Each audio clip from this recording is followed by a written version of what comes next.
What's going on, y'all? We're back.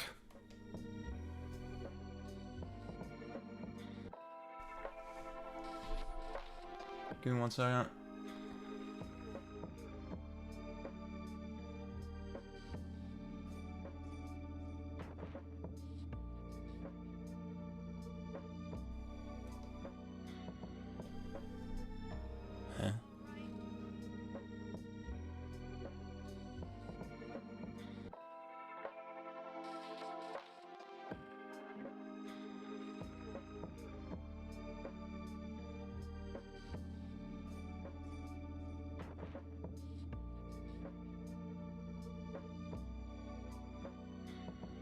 Lucid, what up? Hello.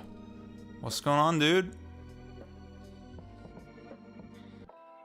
How the fuck?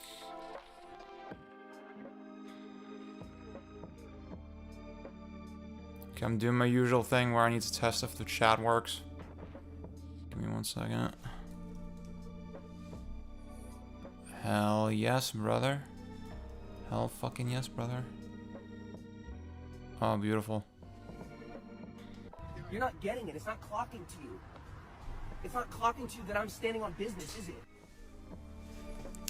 Ugh. We've made a couple changes. You can see the stream layout is slightly different. I cleaned up some stuff. How was it at Gamescom? So, we'll talk about that in a second. I think overall, great experience this year. Great fucking experience this year. I only went the one day, Wednesday.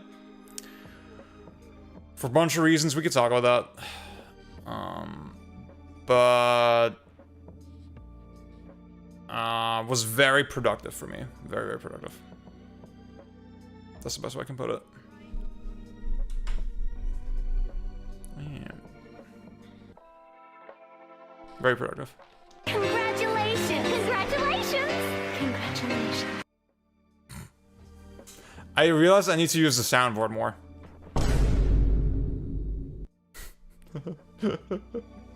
That's so stupid. This one needs to be just way quieter. This one needs to be way quieter. Guys, what would be some good sounds for the soundboard? I like the Justin Bieber. You're not getting it. It's not clocking to you. It's not clocking to you that I'm standing on business, is it? I don't like this one. I don't like this one. Congratulations! Congratulations! Congratulations. Nah, it can be quieter. It can be still be quieter. Oh, you know what? Y'all know what I also did? Wait. Hang on.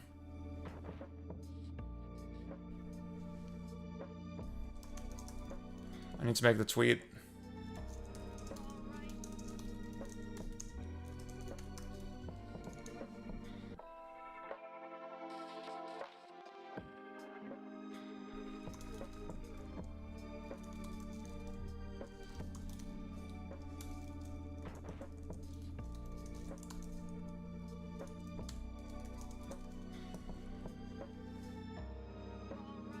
I need to post. I'm a poster.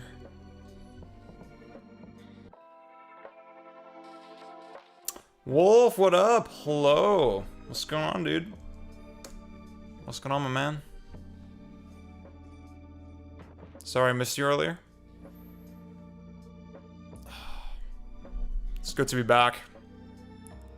It is good to be back.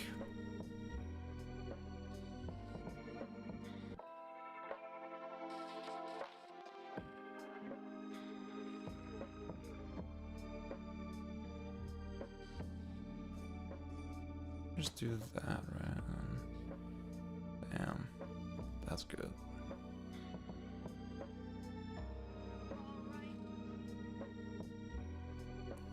We got a lot. We're not gonna play any games today. I'm not playing any games. You're not getting it. It's not clocking to you. It's not clocking to you that I'm standing on business, is it? I'm not playing no games. Let me see it this way. Hang on. So we got, yeah. Okay, we got the desktop unlock in a second. I'll wait for more people to roll in.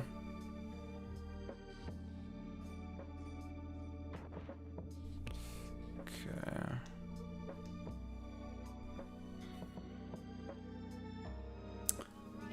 Oh yeah, there's one more thing. Wait. Okay, one more stupid thing.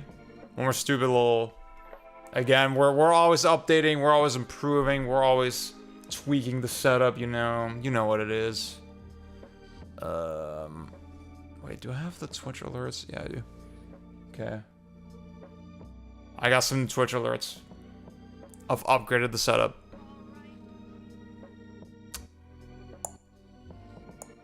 Where the fuck do I... Alerts. Edit alerts.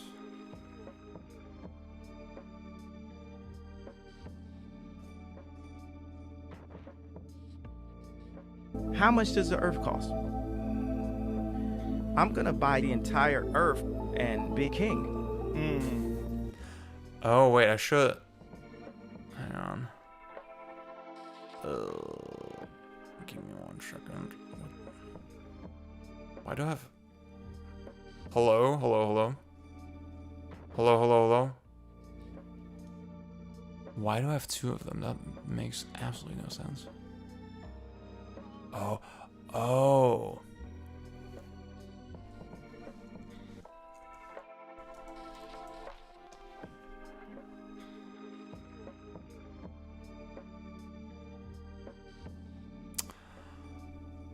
That makes so much sense. Okay, cool. That processor game. We'll talk about it. We'll talk about it. Okay, I love this alert. Hang on. You ain't spent $13 million of your own money trying to empower yourself. Yes, but I spent hundreds of thousands and putting out clothing lines at a smaller degree. All I'm asking you, and it ain't no Ralph though. It ain't Ralph level. Let me ask you this: I'm asking what's the name of your clothing line? We don't know.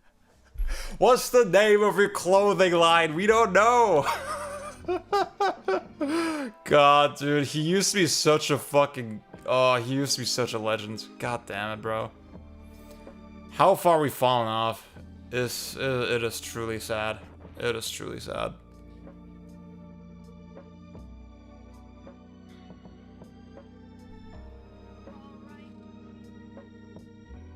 Oh yeah, then of course we have this one, right? Of course we have the legends. I mean, okay. Let's be real.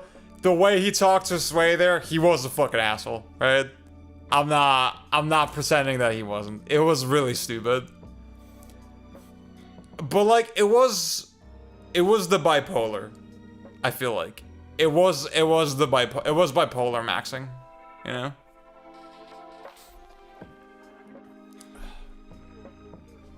You're not getting it. It's not clocking to you. It's not clocking to you that I'm standing on business, is it? Alright, y'all. So I think we could start actually you know, discussing some things, talking some stuff. Hello to everybody on Twitch and YouTube. How Hello. much does the Earth cost? Oh, I'm gonna buy the entire Earth and be king. thank you, Mintex, for the sub. Thank you so much for the sub. Onimusha 420. That's a good one.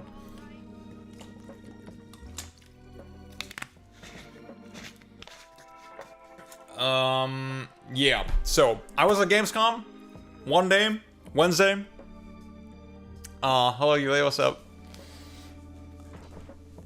And the way you have to imagine it is that Gamescom is split. There's a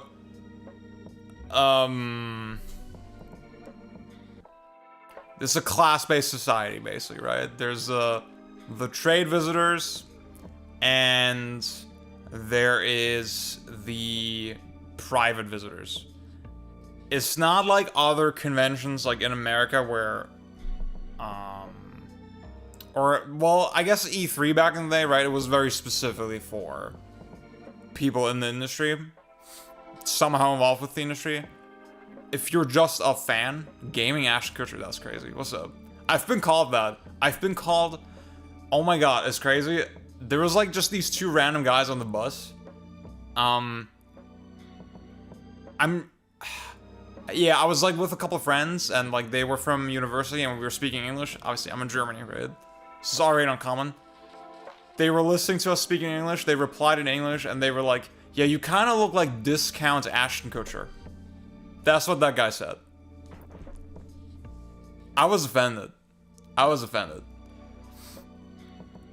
So, Gamescom is unique. Yeah, it's unique because regular ass people can just go. And that's why it's very full as well. So, Ashes, what's up?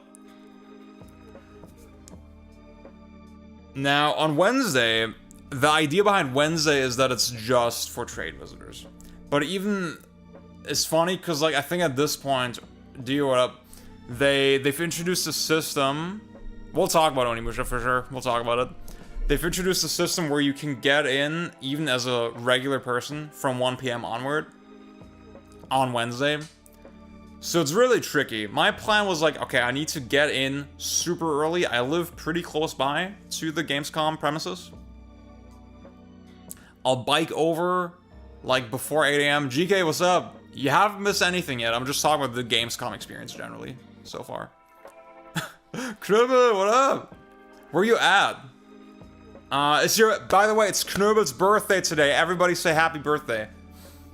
Hotel. Oh, damn. Do you want to come over? You can come over right now if you want. Like, you could be on my stream. I'll send you my address.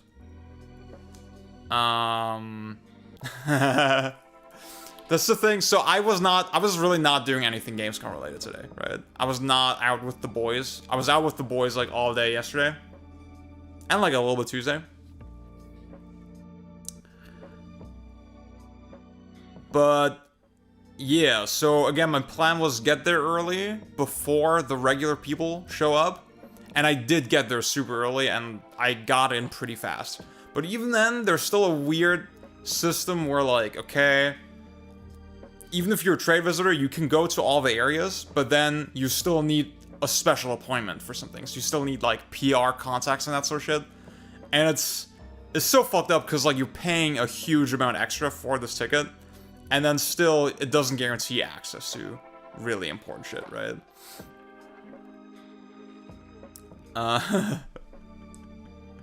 I'm just saying. I'm trying to, like, make content and stuff, right? I'm trying to, like, discuss the games. I'm trying to just play them. Yeah. This is the thing. I'm not in a position where I can get appointments at all, right?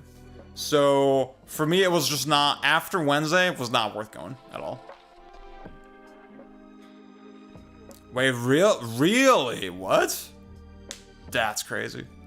Well, when you're inside and you want to get to the business area, you still need the ticket.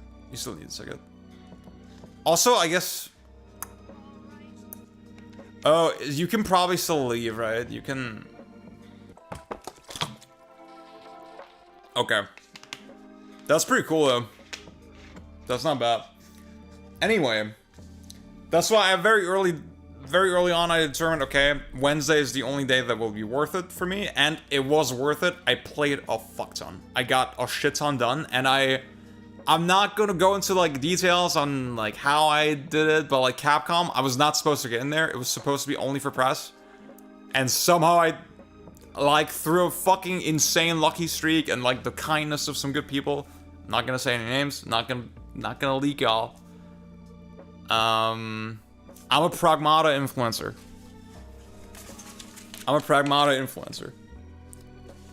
I got to play all the Capcom stuff, and it was early enough that I was able to queue for the Nintendo stuff and, like, play it relatively fast in a pretty humane time.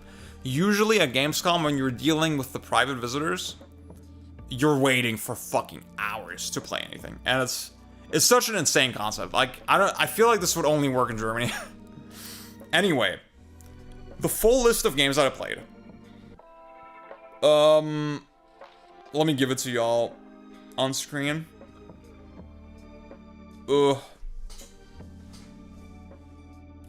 I'll go in order of games that I played. So first I played Pragmata. Then I played Resident Evil 9. Then I played Onimusha. Maybe I should just make a poll. Hang on. I'll just make a poll.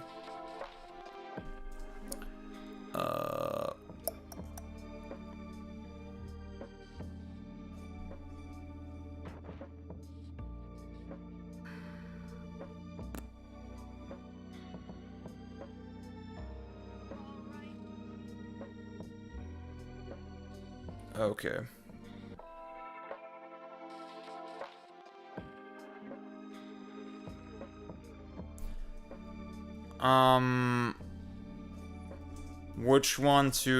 Which game to discuss first? Question mark.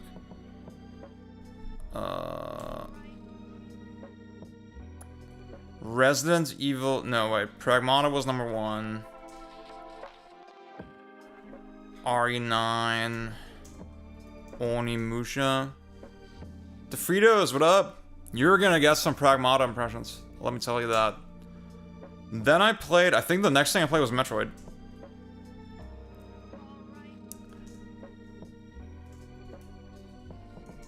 Then I played Kirby Air Riders. Then I played friggin' Sonic Racing Crossworlds. Now, there was one more game that I played, and I didn't really advertise this very much. I played Ninja Gaiden 4.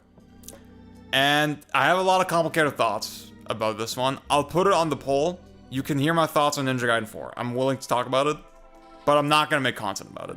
I'm going to go into more detail later, but I'm not going to make like explicit, like, okay, here's my video on Ninja Gaiden 4. It's not going to happen.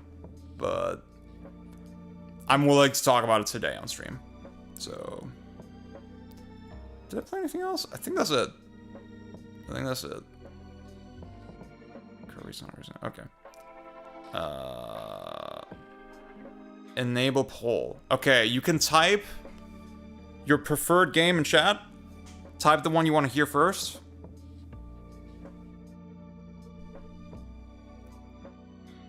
Actually, wait, can you... Yeah. And it's gonna work whether you're in...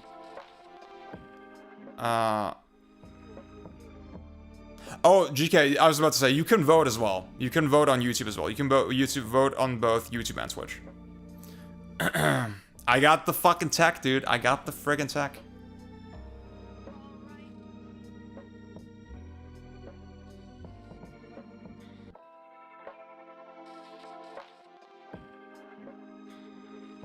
Oh, you need to type in the number. Damn, okay, there's like some Pragmata hype. Everybody wants to see Pragmata.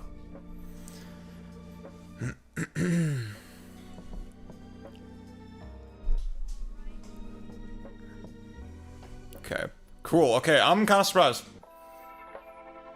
Okay, let me turn on this friggin' Digital Foundry video. Because they just dropped one on Pragmata. I haven't seen it yet, but like that will be some nice background footage. Okay.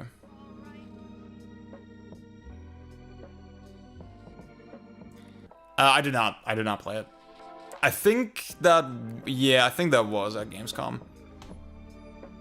Unfortunately, I had to leave a little early.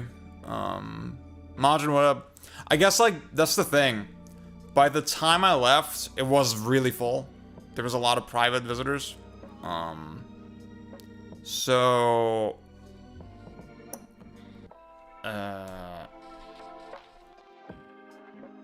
I did get a haircut. Thank you. Yeah. Thank you for noticing. I like it.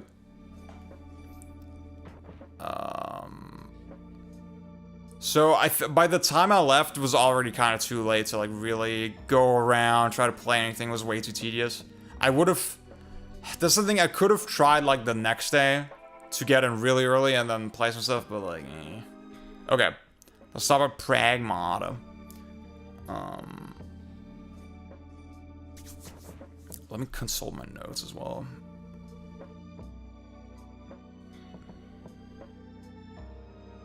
So, for those who don't know, this is a third-person shooter. And the central gimmick, as you can see here already, is once you start aiming at the enemy, this grid on the right comes up. The enemies, most of the enemies, I think all the enemies actually so far that I fought, they had a shield. If you just shoot at them normally, you won't do anything, right? So the way it works is that you navigate through this grid with the face buttons. So the face buttons correspond to those respective directions, right? You see, this part here, that's what's being highlighted. That's where the cursor is right now. If I press A now, I will go 1 square down, right? And you can really move on this grid as fast as you can tap. And that's something I really liked. And the idea is that you want to get to see, I don't quite remember how exactly the rule works, but basically the idea is that you need to get to this final node here to turn off the shields, right? And then you can actually fight the enemy. So that's kind of the first step. But then the other element to it, okay, let's talk about that first, right?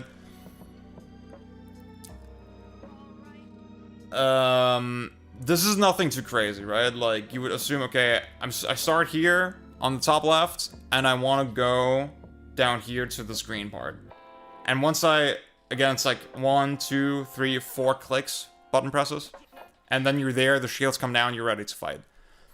Even doing that little action, there's like a little bit of, coordination involved with that, a little bit of quick thinking. But then you see these other nodes sort of on the way, and they provide further benefits. For example, some may debuff the enemy even more than normal. You have different types of debuffs, but then also later, and that's the thing that really impressed me, right? That already in this short demo, they iterated on the concept as it went, right? So they introduced, for example, squares that are like blocked off that you can't navigate through, that you have to navigate kind of around, and squares that would like actively damage you and remove your progress, right? So that's something you kind of have to think about, be mindful of. And I think even I tried to like experiment with this and to really test how it works. I started a second playthrough. I couldn't finish that playthrough. I didn't have enough time. When I started playing, it felt like, okay, I can, let's say I go down like this, I can go up the same way. That is possible. I felt like with one of the later enemies, when I fought them, the same thing wasn't possible. I was basically blocking my own way on the grid. And I think that's something, if they really leverage that, and if they lean into that, that could be really cool. The thing about this game that's appealing is, again, you're sort of stimulating two different senses. The thing is, you're not actually shooting and doing this at the same time, right? You're doing this and then you're shooting. The reason it's actually interesting is because you have this crammed view, you're focused on this shit, and then all the other stuff in the arena is still happening, right? Very early on, they introduced these sniper drones that, yeah. Yeah, see, that's the thing, I mean, maybe that's coming still, right? Where you have to do both at the same time, somehow. Because, like, you can, the thing is, you can, right? You could still fire and do this at the same time. It would be, I mean, the only hurdle, really, is that, you're aiming with this stick, and then you're navigating with the buttons, right? But the shoot button is still there. It's still, oh, sorry. It's still available. So, wait. Oh god, I'm getting confused by the mirroring. But you could imagine yourself shooting at the guy at the same time. Now, in this scenario, the shield is still up. So there's really no point shooting him. But I could imagine that they later maybe introduce enemies where you have to keep the shield down by continuously, that's like a crazy idea, right? That's something that didn't even occur to me until I said it just now, right? You could like keep the shield down continuously by just hacking constantly, and then basically never leave the over the shoulder view and just shoot at them continuously. I could see that, right? But the main thing is that you're really splitting your attention. That's the main thing I saw in the demo, right? They had, again, these drones that sort of fly around you, and they would aim at you, and you see how they're aiming. It's like pretty transparent. But still, they track you pretty solidly, and if you're so fucking locked in on this, they might get you. Now, I will say the demo, this is a thing with Gamescom in general, with these types of demos, they're always tuned to be very, very easy.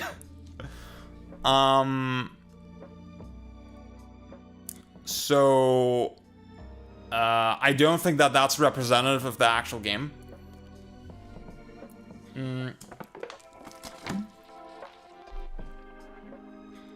But I'm still waiting to see how it fully develops.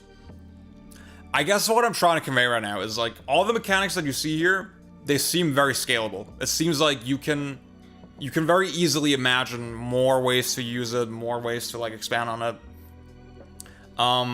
Like, personally, I felt like I wanted more encounters with just way more enemies. It was not really dense enough for me yet, but again, it's a demo, it's very early. You really don't know. Okay, let me respond to chat a little bit. I have a couple more general thoughts, but I'll get that out in a second. Okay.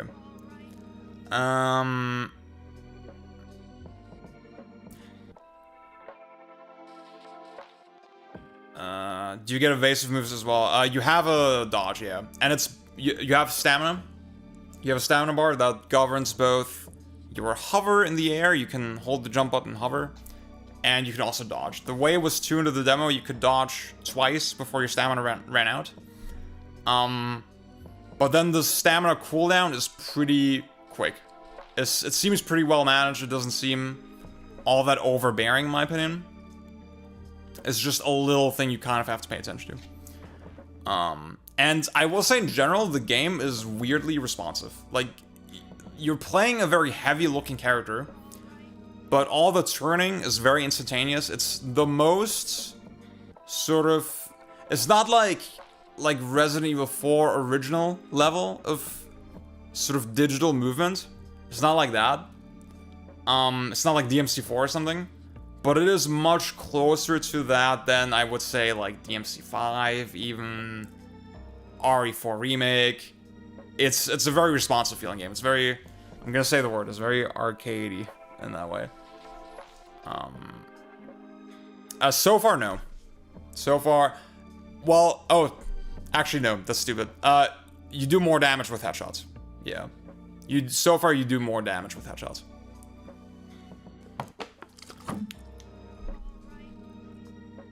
Honestly, not a bad comparison. But here, it's like a full-fledged kind of mechanic. And it's like...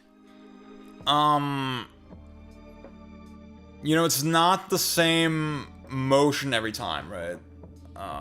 They all... I don't know if it's like random. It seemed like it was randomized somehow. Every time you do it, so that's cool. I wouldn't say it's that demanding, but... Well, that's the thing, right? It's... To me, it's... Again, it's less multitasking, more splitting your attention. I think that's the better way to think about it.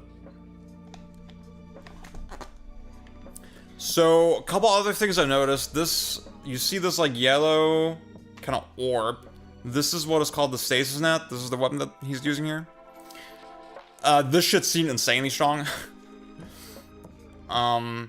Like, you could fire it off, the enemy would slow down while in that bubble, and then you can just do the hacking minigame, and then you're good, right?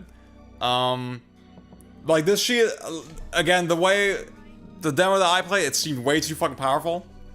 I don't think it's representative of the final game. I would not assume that. I would not really make assumptions about balancing at all. But it's one thing I noticed.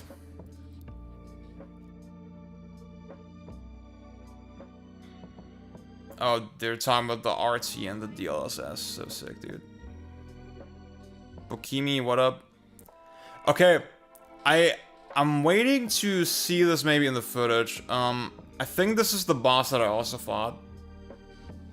See, yeah, you can see, okay, the shield here I forget what exactly this does, but right, it was a distinct sort of benefits from the other nodes, right? They had sort of different effects. And then you see this like red warning triangle. That one's bad, don't touch it.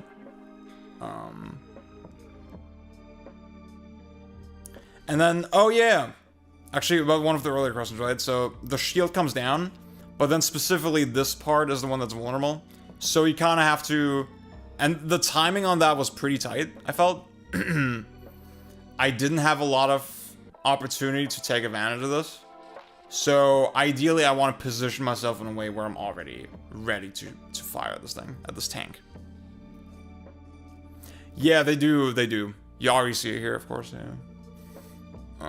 Oh yeah, see, I just noticed so whatever debuffs that you got, that you inflict on the enemy, they're displayed here as well. That's cool. Oh, I'll say this is a random thing, but ammo is on a cooldown. So I don't know if you can like upgrade it later or something. I don't know how that's gonna work, but for now there was no reload mechanic. If I run out of the grip gun, like it gets to 0, I just have to wait for the ammo to kind of gradually come back on its own, which I think is fine. Like it didn't feel like, oh, I'm just firing off my cooldowns and then you know, waiting for the next hit. It's more like, oh, I can't use this weapon right now, I should do something else, right? I think that's more kind of the balance. Oh yeah, you see here, yeah, this is firing without the shield down, right? Before hacking. And you can barely do anything. What the hell? Yeah.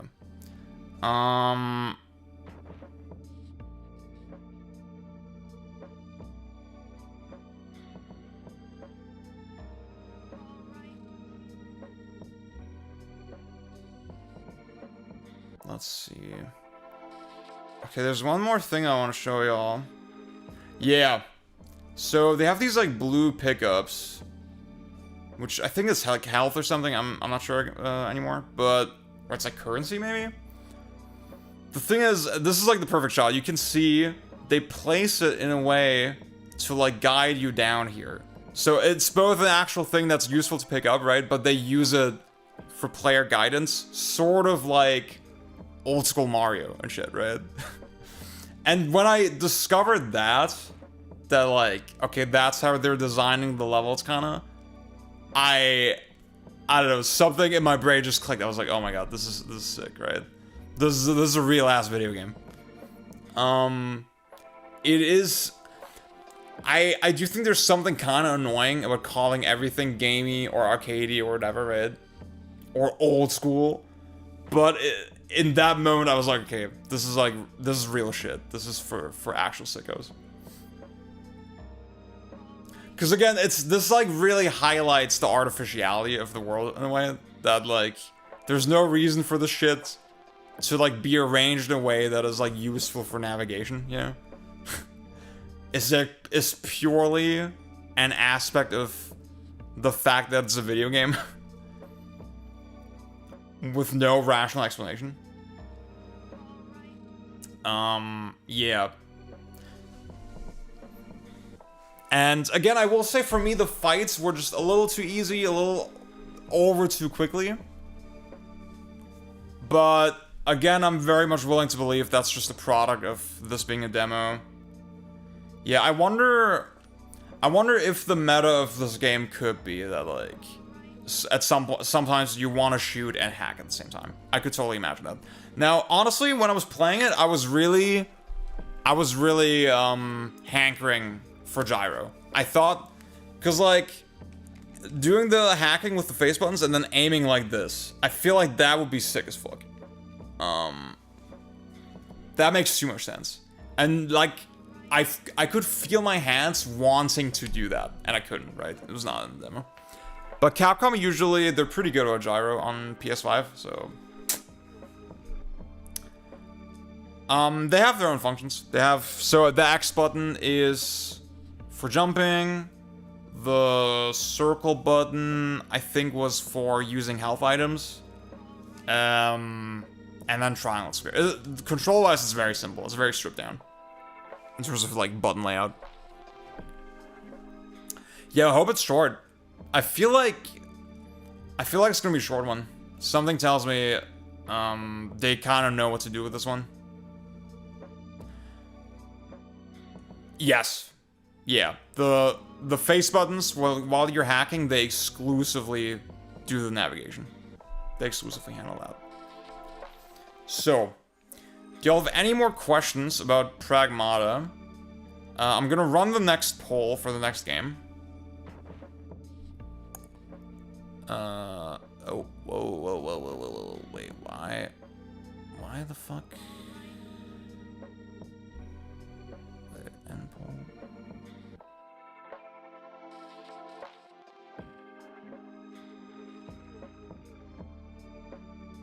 Why is it like that? Hang the fuck on.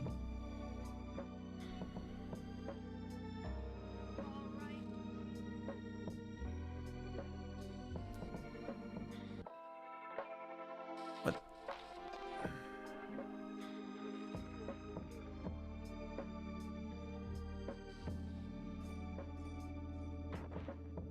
Okay, y'all may vote in chat by typing the respective number. She can get hurt. She does, like, react to damage. To give you a very dry answer on that.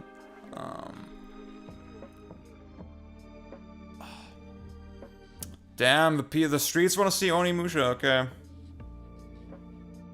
Again, let's let the vote kind of do its thing, but you can still ask more questions about Pragmata. So far, no. That's a great question. Yeah, so far, no. So GK was like curious about that as well. So far it does not seem really worth it to shoot them and hack at the same time. You should just disable the shield, then start shooting. However, again, I could imagine them tapping into that, right? I could imagine them leaning into this over time. So, yeah.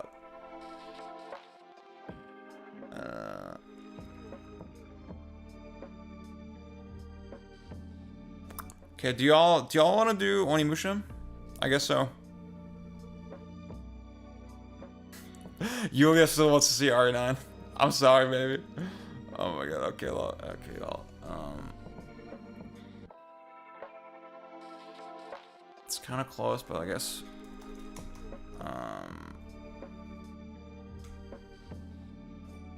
Oh wow. Okay, it's tied now.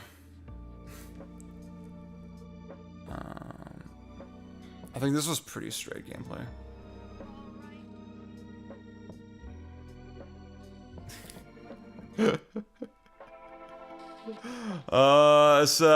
It's complicated. It's complicated. Okay, I'll just do Onimusha and then Kirby. Now, it brings me no joy to say that this is, of the Capcom games for sure that I played, this is the one I'm the most skeptical of. And I think it's already safe to call this one parry slap. I don't think they're beating the allegations. I think this one's parry slap. So let me actually... Yeah, it's very... I think I'll still, like, enjoy it on sort of a shallow level, like, I'm the cool guy. Hitting guys with the sword, right? But, like... Let's... Genma Onimusha. Now that's the real fucking version. That's the real fucking version. Okay. Well, in the trailers, yeah, that seemed to have been the emphasis. Honestly, wasn't that much yet in the demo. I could kind of see how it would be leveraged, but ooh. I couldn't really fully tap into it yet. So let's see. This is important. I want to give you all a comparison point. So one thing that's really... The The thing about Onimusha originally is that it already had this sort of style where, okay, you lock onto a guy and then you strafe around him, right? It's a very strafe-heavy game. Strafe around enemy, the game. Now, wait, let's watch him do it. Okay.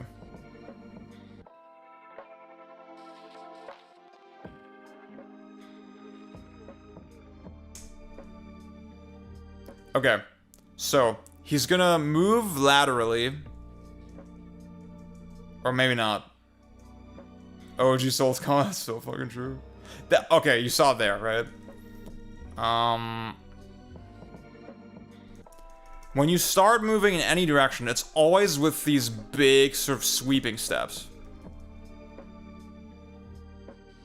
And then he gradually kind of slows down.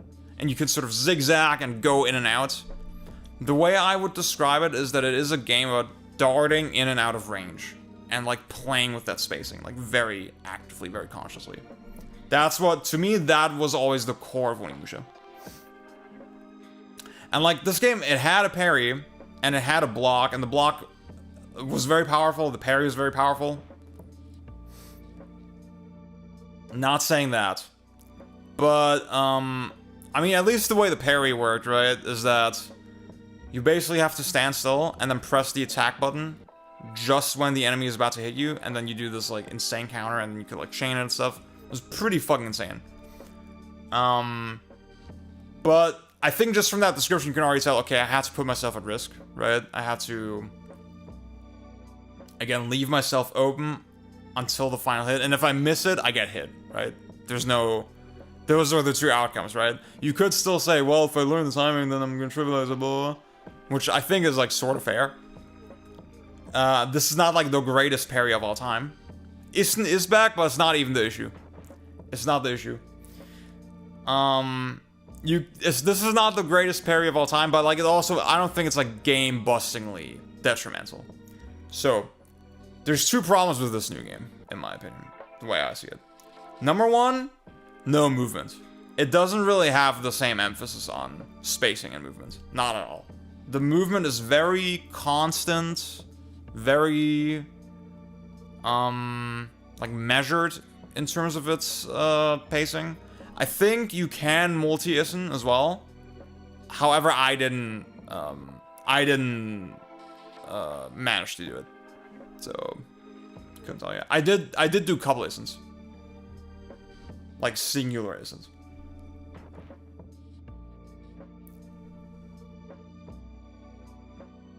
Like, I think you can already tell the movement is just totally normal, you know? It's like, it's very... And it's just modern video game. I, like, run into a guy and I slash at him, you know, I mean, it's real hitboxes, you know? It's not like some travesty. Oh my god. See, yeah, I mean... The soul-sucking was one of the central mechanics as well. That's something I haven't even talked about very much, but, like, I did not feel like it added anything in this game. Like, the fact that I had to suck up the souls.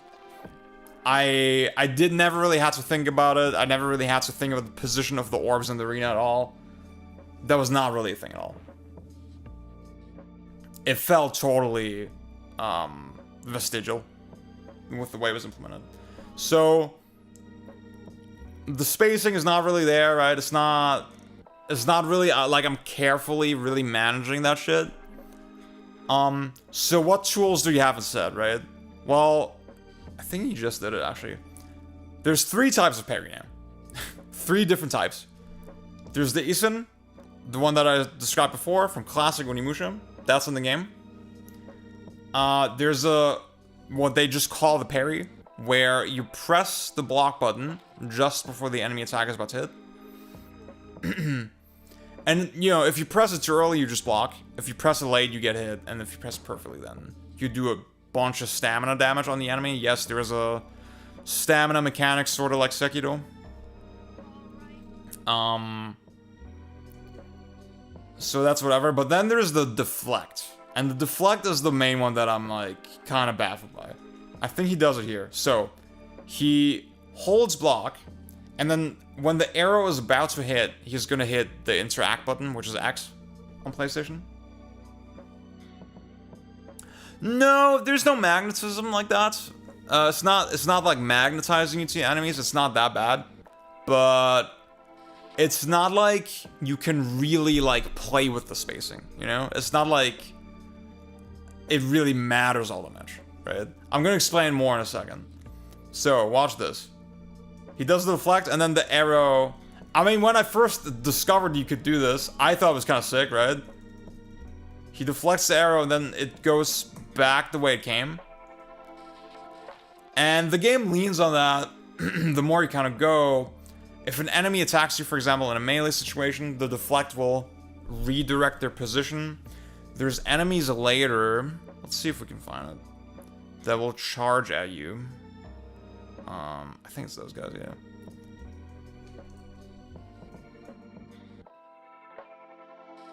Yeah, the guy on the right. Yeah, the guy that's spinning at you, right? I think he's gonna deflect it. Watch what happens.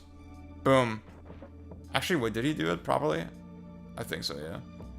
See, the way I did it, you could like literally knock him the opposite direction and into a wall, and then that would do insane amount of damage. That's kind of cool. I don't know why he's going backwards now. That's kind of interesting.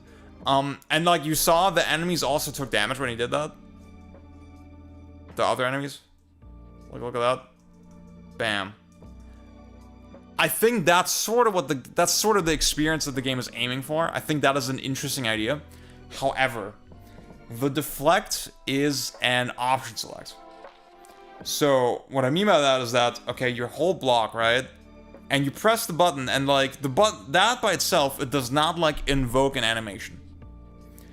It does not inherently carry any risk. It's not like you're vulnerable if you mistime it. If you mistime it, nothing happens. You're just blocking still, right? So you block, you wait for the enemy to do the thing, you press the button,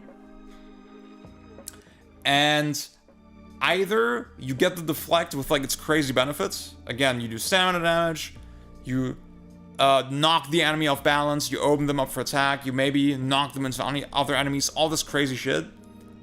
Either you get all that, or you just block the attack. With no risk whatsoever, right? The only thing that does happen is, I guess when you block, you take a little bit of stamina damage of your own, right? In the demo, it was tuned in a way where I never had to think about it, right? And it's weird because they did offer two difficulties. They offered story and action. I played in action, of course. And it still didn't fucking matter. The game was very, very easy. Now, maybe like Pragmata, this is like Gamescom tuning. Maybe they'll adjust it.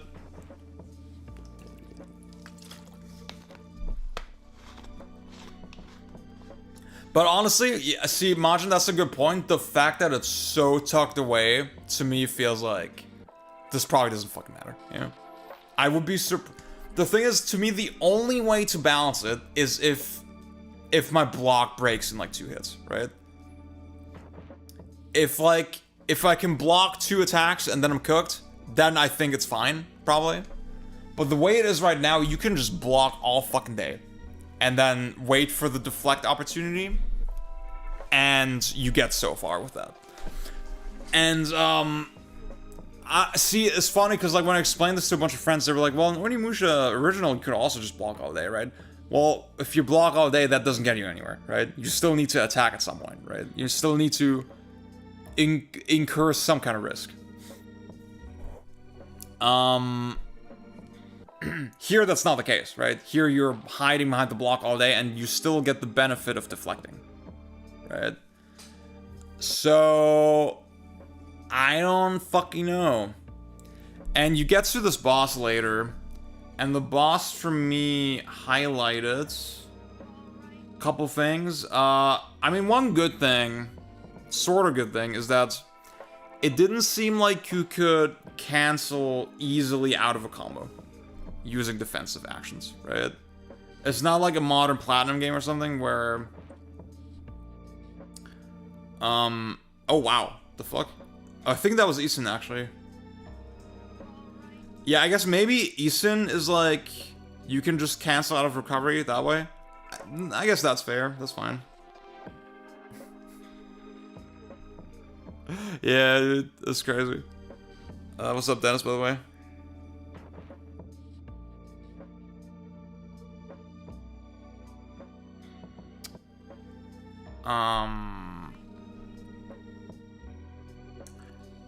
Give me 1 second. I'll finish this thought and then I'll have to reply to a text. It's kind of important. So you can't do defensive actions out of combo. You can't cancel out of the combo. So you're committed to the combo. That's good. However, it also just means, well, okay, then now it's even more optimal to just wait for the enemy to take the first turn, deflect their ass, and then just rock their shit, right? So, did you spot Epsilon Eagle? What up? Did you spot any yellow paint in Onimusha? No, I did not. Thank God. The game is kind of ugly. The game is kind of ugly. I was playing. I was holding a PS5 controller. I don't know if I was actually playing on a PS5. Could have been a PC. Could have been a PS5 Pro. I'm assuming it was a regular PS5. It ran okay. Didn't seem very problematic, but like, yeah. I mean, the Gaidens and all that, it was like, whatever. It was not very yellow painty. So, yeah, I don't know. To me, the game seems like kind of simplistic. A little bit too shallow. It seems like true parry slop. It just seems like there's nothing. The real problem is that there's nothing else, right? There's nothing else left other than the parry. And I didn't really, again, in the trailers, we saw all the weird positional shit that you did, right? We're like, ooh, I'm like knocking over this table or whatever, or blah, blah, blah. I didn't get that in the demo. Maybe that's cool. But I also feel like it's not gonna be that big a deal. I saw that as well. I could not really understand that. Like, to me, I looked very drab, and like the acid quality. Like, this looks very, I think it's fine. I don't think it needs to look better than this. I think it's fine. To me, I would rather have an Onimusha game that's like a little budget than not have it, right? Or like have them go over budget and like it has to now be this like insane success and then the series is like dead again for 20 years if it doesn't succeed. To me, I would rather have like kind of a low stakes, nothing too crazy kind of game. I think that's cool. But yeah. The last thing I'll say with Onimusha is like, there's like a little thing, actually, oh, you don't see it here either. There's like a little zoom in, oh, I think, yeah, that's it. This thing, right? This little mini game shit. I didn't even see this, because I rocked his fucking boat in like 2 seconds. I just absolutely destroyed this guy, right? I parried like 3 times and he was dead. I didn't even see the mini game. Experience slop, parry slop, routing slop, hacking slop. No. Hacking slop is not a thing yet. We need to. That's not scientific. I haven't found the reasoning for hacking slop yet. All the other shit is real though. Okay, let's do another poll. And then while that's going, I'll take care of this text real quick. Oops. Oh God. Oh no. That's a text to my mom. She wanted to see my haircut.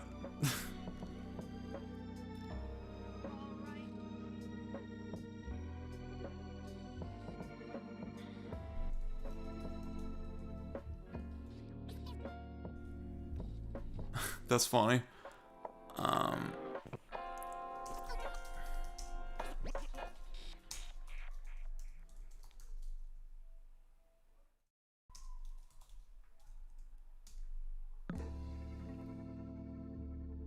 So guys, I might have to, yeah, basically, so my friend that I'm hosting, I think I forgot to mention her, I'm sorry guys. So I'm hosting her, she's gonna come home soon. She's probably gonna be on the stream for a little bit. And she's bringing another friend, and because it's like really late, it's like 10 p.m., she doesn't want to walk home alone. I will probably walk her home because I'm a gentleman. You ain't spent $13 million of your own money trying to empower yourself. Yes, but I spent hundreds of thousands and putting out clothing lines at a smaller degree. All I'm asking you, And it ain't no Ralph though. It ain't Ralph but level. Let me ask you this. I'm asking What's the you, name of your clothing line? We don't know. Thank you, Leia, for the sub. Thank you, Leia, for the sub. But yeah, I might have to leave the stream for like 10-ish minutes, 15-ish minutes. I don't exactly know what we're gonna do. Yeah. Did you get to play Knack 3? I did not. I did not. Actually, you know, Mark Cerny and I, we're like this. You know, we're like this. Chivalry slop. So true. Yeah.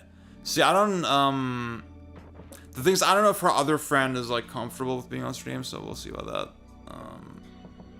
But, like, I'll have once I hear the door, I'll turn off the mic and the camera in a second, and then, for a second, and then I'll figure out the situation. We'll figure out the situation. Okay. Let's talk about RE9 next, I guess. I'm surprised nobody wants to hear about Metroid. What's that about? That's crazy. You're so cute. You could only vote once. Okay, RE9. Bam. I'm surprised more people want to hear about Kirby. Okay. Prime revisionism, so true. Okay, this is...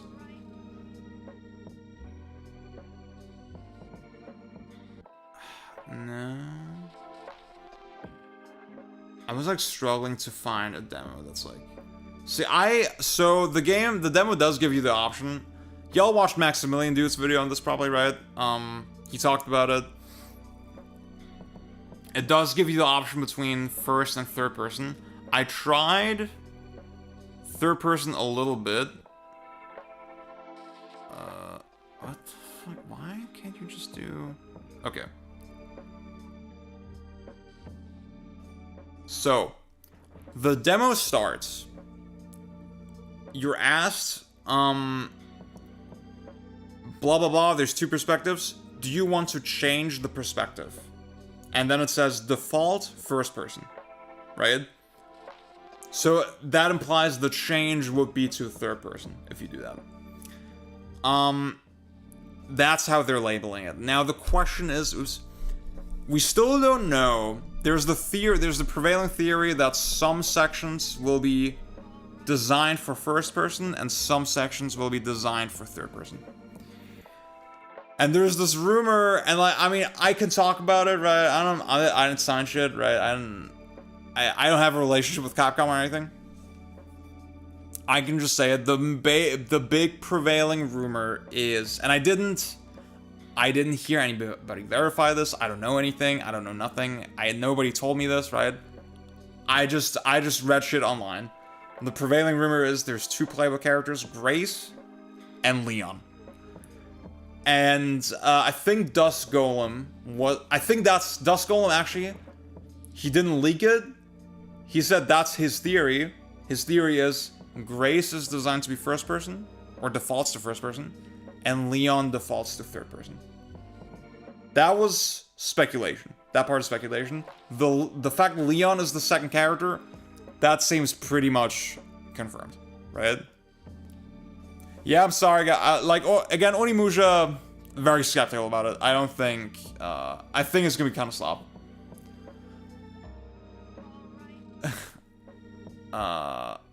GK, what's up? No, you did not miss the Prime 4 talk. Don't worry about it. Don't worry, dude. I did say more about Pragmata, so like address some of your questions. So maybe that's worth going back later. So far we just talked about Pragmata and Onimusha. Now Resident Evil.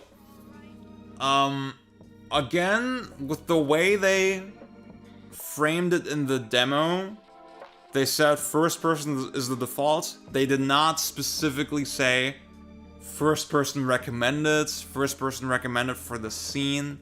That's not exactly... I think that's what people are sort of headcanoning right now.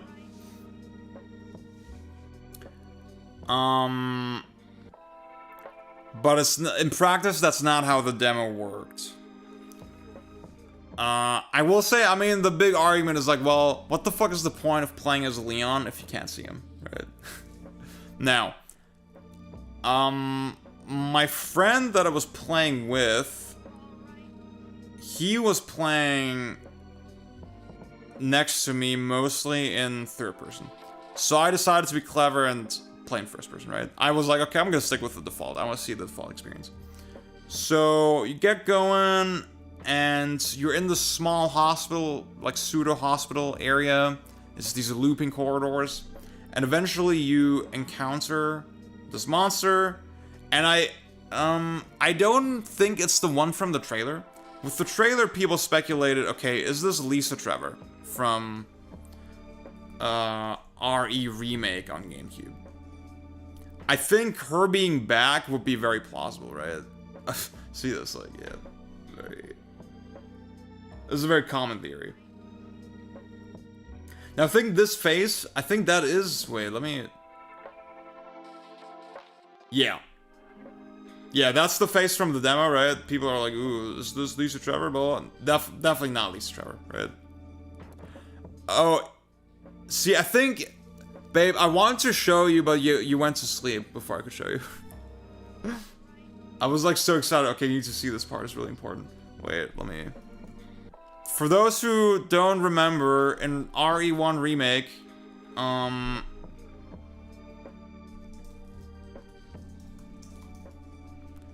what happens when you play this section is you do this like little puzzle. You can barely see what the fuck is going on. This is with, oh my god, I hate this fucking remaster, dude. Oh my god.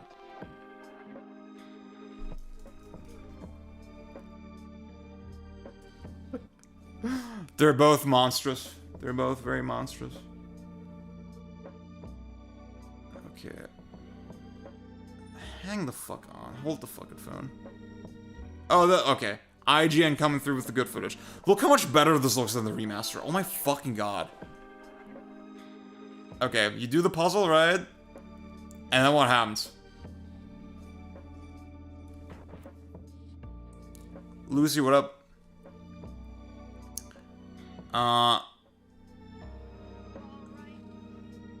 She jumps down the fucking pit.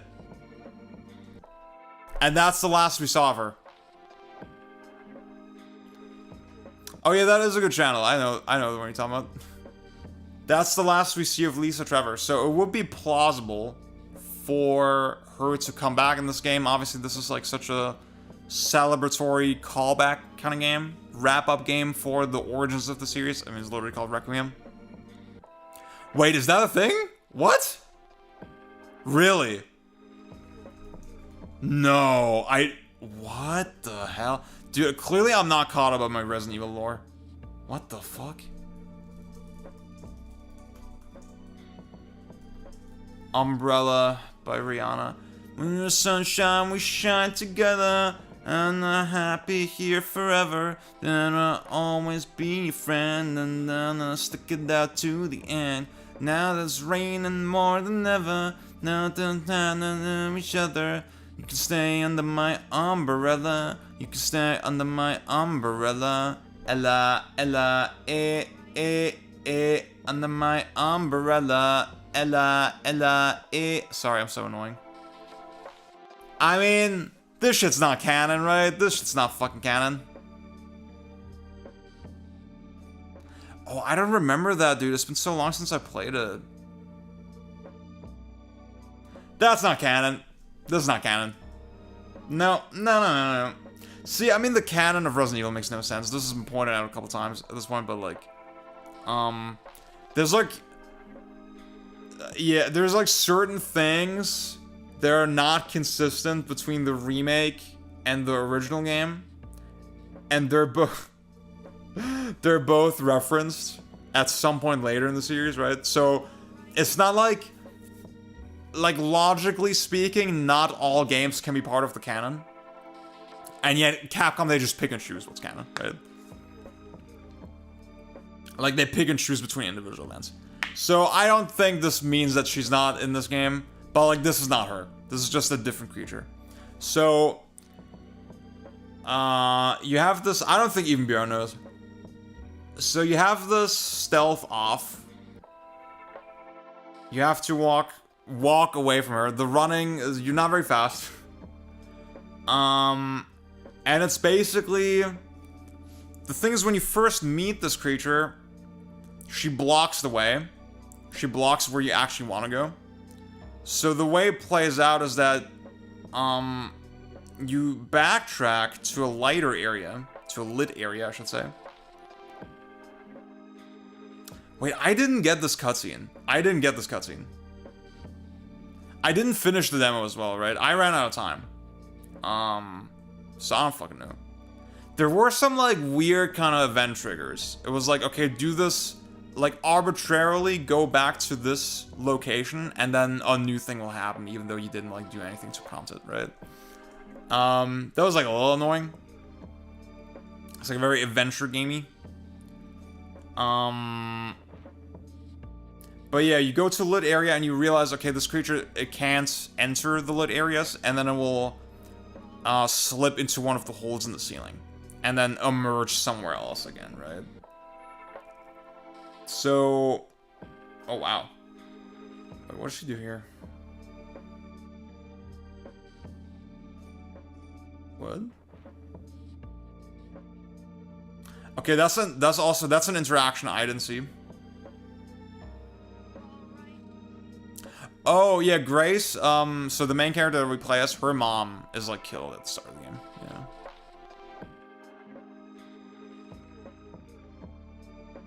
Yeah, this is the, this is the menu I was talking about, where they ask you... Oh, actually, okay, this is good, this is a good shout-out. To enhance the horror element of this scene, the default camera setting is first person.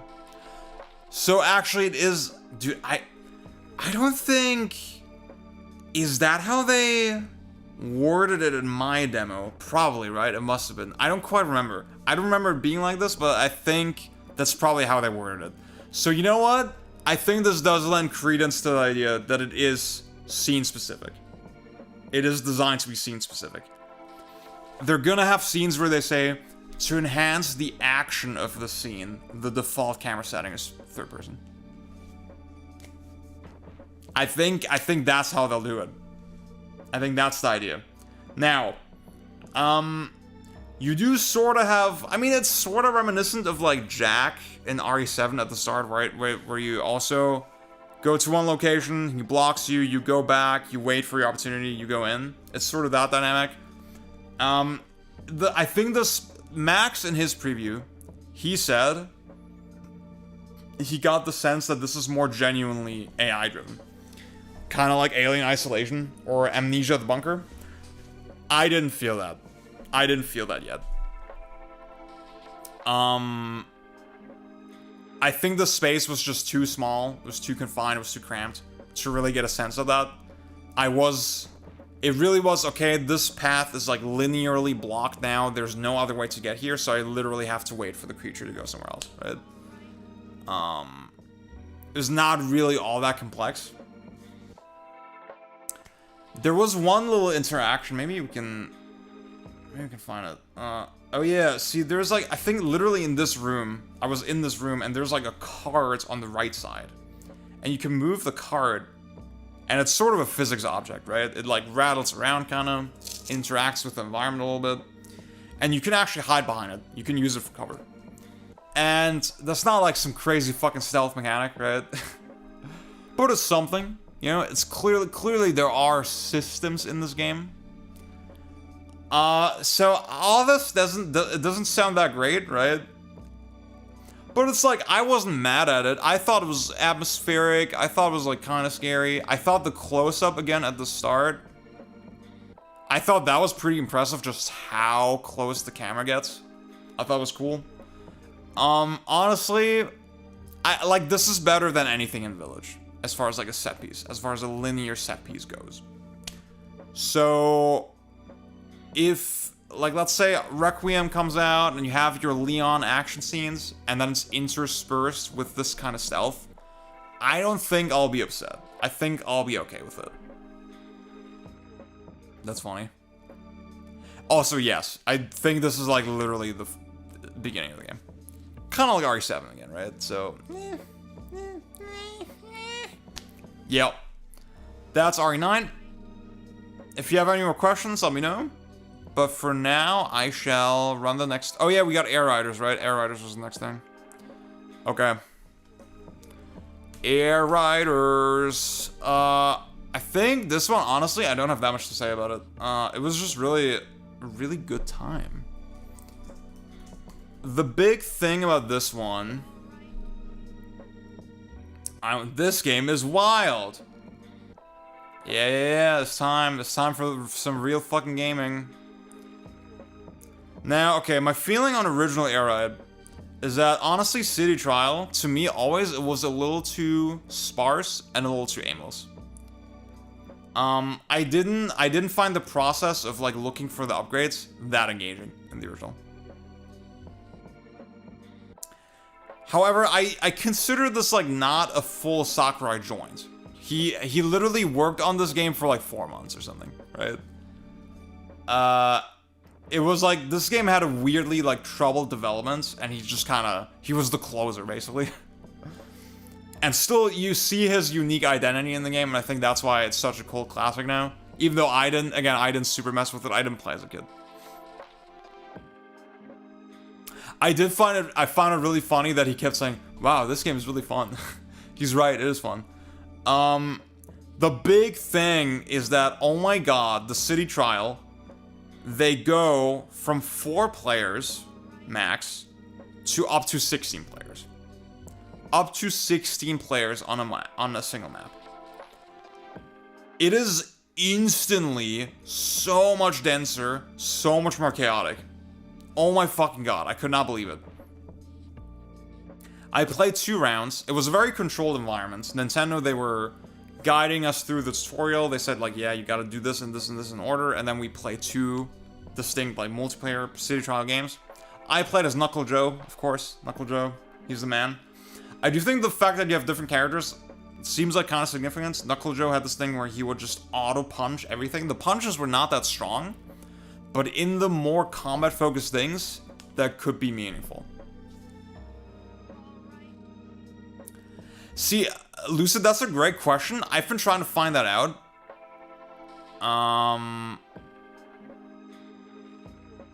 Raid and Hate, that's in reference to 4 players, right? Yeah. I couldn't really hear clear... I didn't really find clear confirmation of that in Air Ride 1, but I was pretty sure it was 4 players max. Had 16 AI players, no? Wait. Am I stupid? I feel like...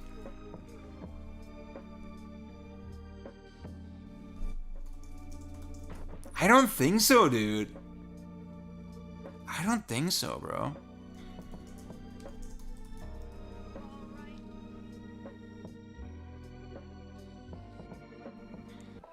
See, now the problem is that,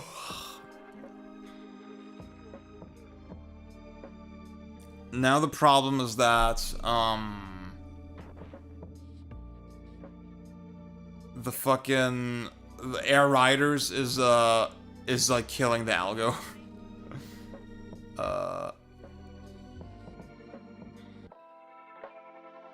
I mean, in a race, was there ever more than 4 people in a race? I don't think so. I don't think that even works with how the game kind of... Nah, dude. I don't think so, dude. I'd be very shocked. Did they say if this type of shit is still in the top-down shit is still in the game? I thought that shit was kind of fun. Yeah, see, you see, yeah, you only see 4 icons on the map. I think it was just 4 players. So, the fact you have 16 people now, I feel like Sakurai always wanted to make the original Battle Royale. And now he can actually do it, right? Now he has the resources. So the first round that I played, it was like constant fucking chaos. I was constantly getting upgrades. It was insane. There was not a dull moment. Somebody was asking earlier if 5 minutes still felt too long. Not at all.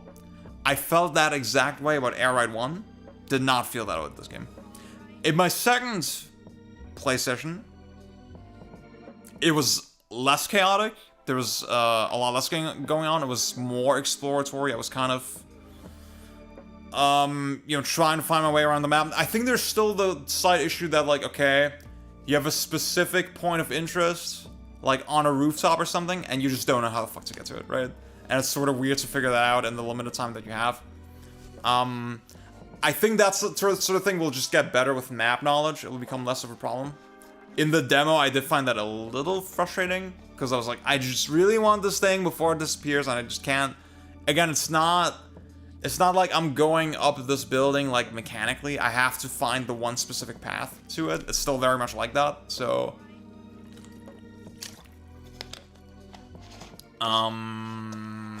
That's, kinda...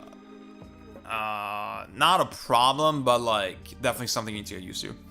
Let me write one text real quick, and I'll get back to y'all. It's kind of important.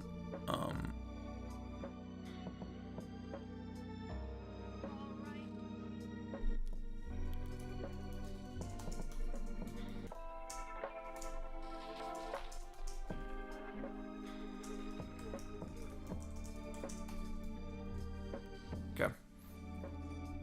Yeah. So fucking true. See, that's the thing, that's the other thing. At the demo station, we were 4 players over, like, near wireless, I guess. Like, local communication. And then the rest was filled with CPUs. And it was already way fucking better than the original in that setting. Imagine that with actual humans. I think it's just the scale and again, the chaos, the density. They did exactly what I wanted out of a sequel. Very, very hyped for that. And I want to say also, in terms of the core controls, still very simple. I think the gliding is very satisfying. You get a pretty significant amount of air, I would say, after you jump off a ramp. That's pretty cool. I got the sense that the boost charge, like, drifts, you get more boost out of it than OG Air Ride when you let go, by default. I feel like it was just a little faster paced in that way, and that is something I definitely liked a lot. And I think interacting with that in the combat-heavy sort of modes was also cool. The first, like, we finished the city exploration part, and then we got to the actual competition, and it was a combat competition. It was a small arena, and we were just going at each other, like, in this, like, tight circle. And that shit was really cool. Was this slipstreaming mechanic, was that in Air Ride as well, or is that new to this game? I thought that was really satisfying too. That was really sick. Yeah, it felt like the right size. Honestly, I would even wager a guess that it's gonna feel pretty crazy with, like, actual 16 humans, you know? So, very excited for this game, very excited for this game. Sakurai, the fucking GOAT. He delivered once again. Honestly, I mean, there's enough after it that I'm, like, not mad at it. I will say, one idea that's been kind of kicked around is, like, why don't they make you, after you explore the city, why don't they just make you do, like, a best of 3 or something? Like, you do 2 or 3 competitions instead of just 1. I feel like that might be a little better. However, I will also say, I mean, okay, the fighting thing that I played in my first round, that felt pretty girthy. That felt pretty appropriate in terms of, like, length and density and stuff to do, right? For my second game, I played the drag race thing, where you just go in a straight line. I played it against one other player, and I won. Haha. And that felt really short. That felt like it was over kind of quickly. Very strong. You got a big boost. Very big boost, I would say.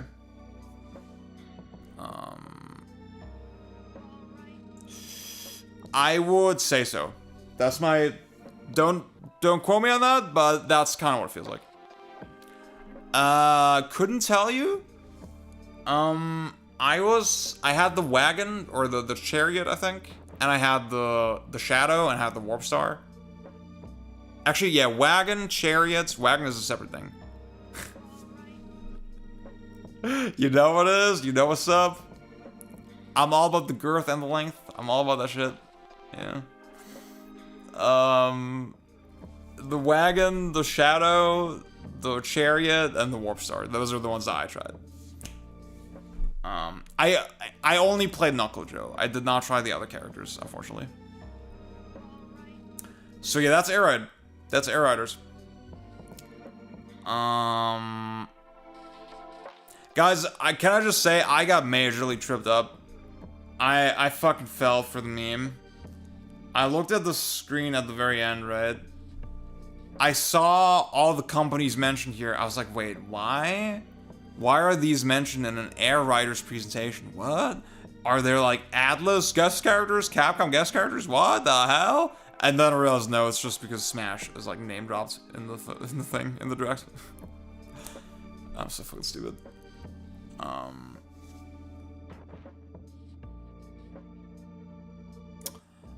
Yeah, that part is interesting because like it is sort of like Sakura described, where like you land in the competition that you pick. It's not like there's no like distribution mechanic or something. You just land in the one that you pick. And my first game, I think everybody picked the fighting like derby or whatever it's called. And then my second game, it was more split. So yeah. And I think you only interact with the players that actually enter the same competition as you. So, I don't know. Okay, guys.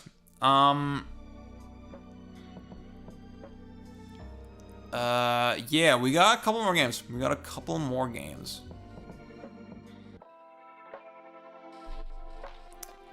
Please cast your vote. I think I know what y'all want to hear about. I don't think this one's like that. Maybe that necessary, but yeah. Oh. Okay. We got some special snowflakes in the chat. We got some special freaking snowflakes. I only did the drag race, really. And I did the tutorial.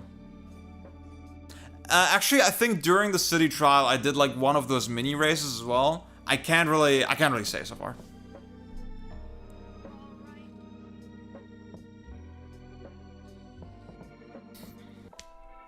Damn, Metroid narrowly beating out the rest. Maybe I should tweet real quick.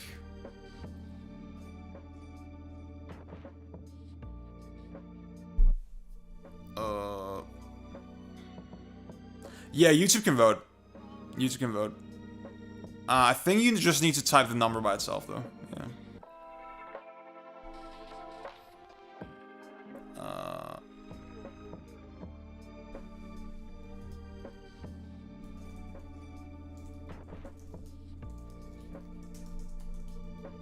Oh, everybody wants... Okay. Well, then I can't advertise it. No. Okay. Oh, shit. So much motion. Oh, fuck. Okay. So. Okay, let's talk about Ninja Gaiden 4 real quick. I'll go to the webcam for this one.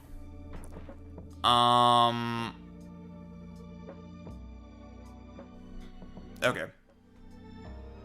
As some of you may know, this game is published by Microsoft Game Studios. By Xbox Game Studios. And,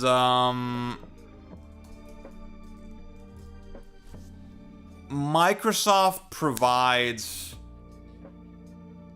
tactical support to the Israeli occupying force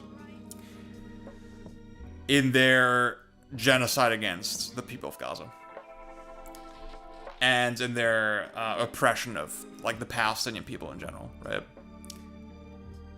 So BDS movement is an organization that concern themselves with. It stands for boycott, divest, sanction, and they're basically informing the general public about companies that are involved with the state of Israel, so that you can make an informed decision, right? And they give recommendations on like whether you should boycott certain groups or companies.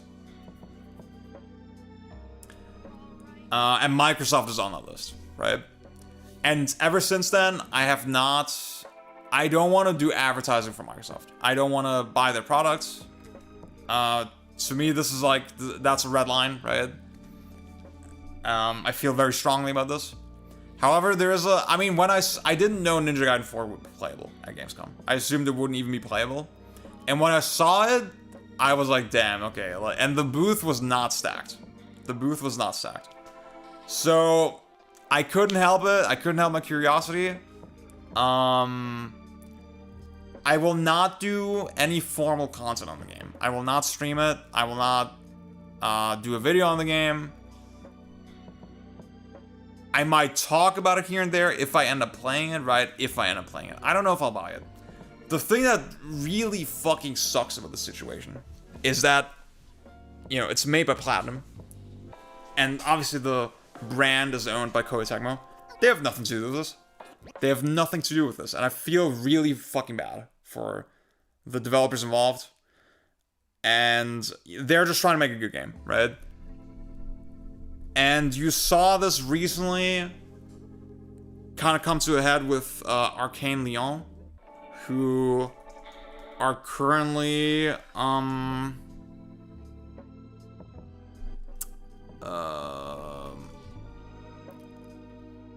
I think they signed an open letter to Microsoft opposing their involvement in Israel's genocide.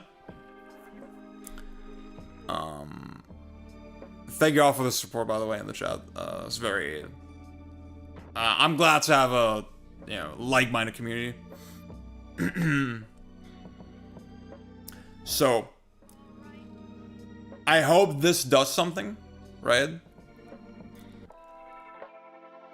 And I think it's a perfect example of, like, okay, you can't really... Again, like, there's conscious, innocent developers tangled up in this. Their livelihoods, their passions tangled up in this, right? They have really no choice in this situation. They don't want to support a genocide, but they also don't want to be on the street. They want to just work on the games that they love, that they're passionate about. It fucking sucks. So, again, Ninja Gaiden 4, I'm not going to show footage. I will talk about the game a little bit, just to satisfy y'all's curiosity. Thank you to Fritos. Thank you to Fritos. That's why my opinion is also, I don't shame people for, like, not, like, participating in the boycott or following through on it to this, like, extent.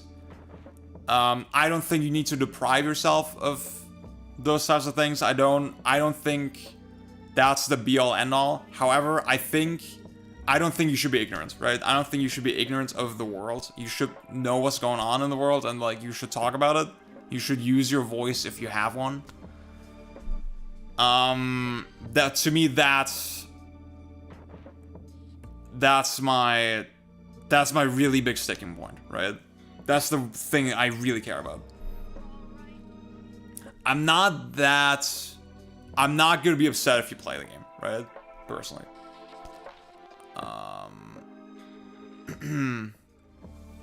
Thank you, Couch. What's up? So with all that said, again, I played the game. I felt really bad, especially because I was enjoying it. I thought the game was, like, surprisingly promising. And,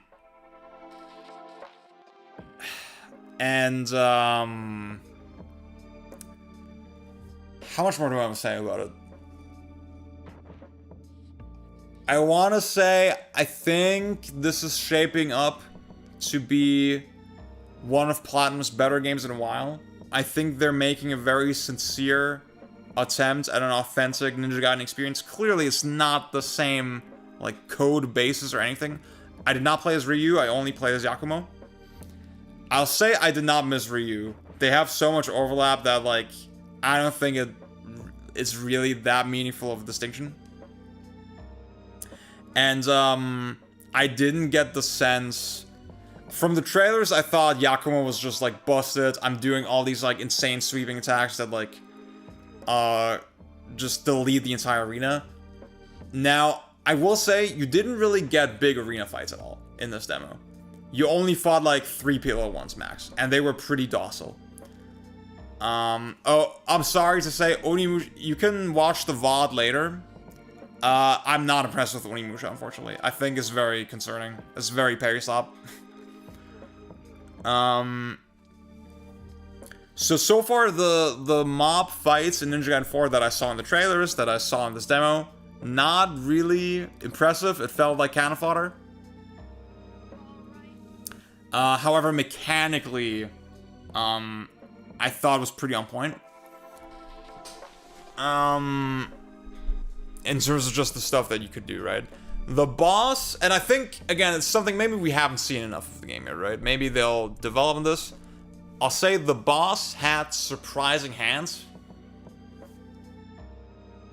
I think I was the only person at the booth that didn't rage quit the boss. That actually, it took me a couple of tries, but I did beat him in the end.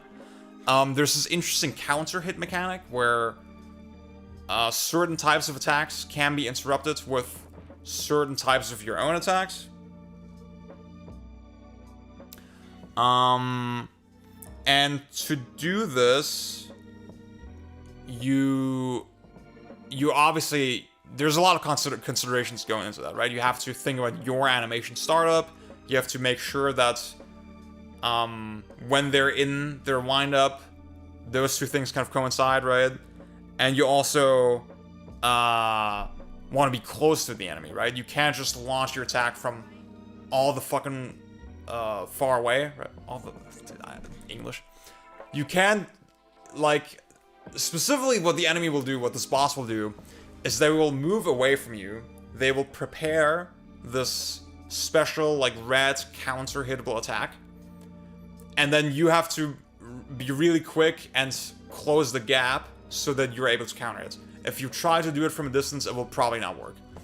So in that sense, honestly, not parry stop. There's some pretty careful, like, positioning considerations already visible in that fight. And honestly, in that way, it was kind of un-platinum. It was very not platinum in a way that I honestly thought was kind of cool. He even has this sort of AoE grenade system. Where he will place an AoE thing and then after a while it will explode. And that can sort of chain in interesting ways. It can make that area dangerous to occupy. And even you can be hit by the AoE grenade even after you're downed by a combo, right? So you can be in a safe area, he will knock you down, the boss will knock you down with a combo, and then you will land in the AoE, and then the grenade kills you. That felt very Ninja Gaiden, that felt like surprisingly rich in terms of the interplay. So honestly, that impressed me. The more I thought about it, the more I was like, yeah, this is a solid boss fight. Okay. And again, I feel really fucking bad, right? I don't know how to really... I'm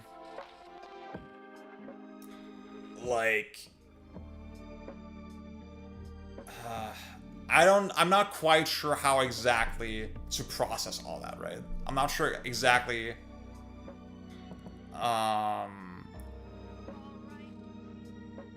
where I'm gonna stand on the game, if I'm gonna play it. Again, like I said, I will not make a video about it, I will not make content for it, unless Microsoft divests from Israel. That would be the best outcome. Then everybody's happy, everybody wins.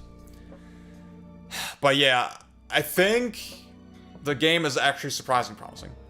I could go more into like technical stuff. There's a lot more I could say about it. There's a lot of little technical details.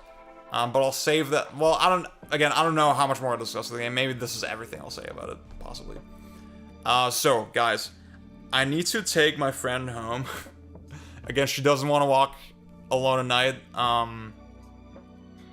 So I'm gonna pause the stream.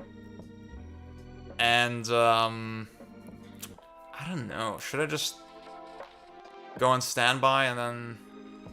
The thing is, I know... I don't want you all to feel like you need to stay, right?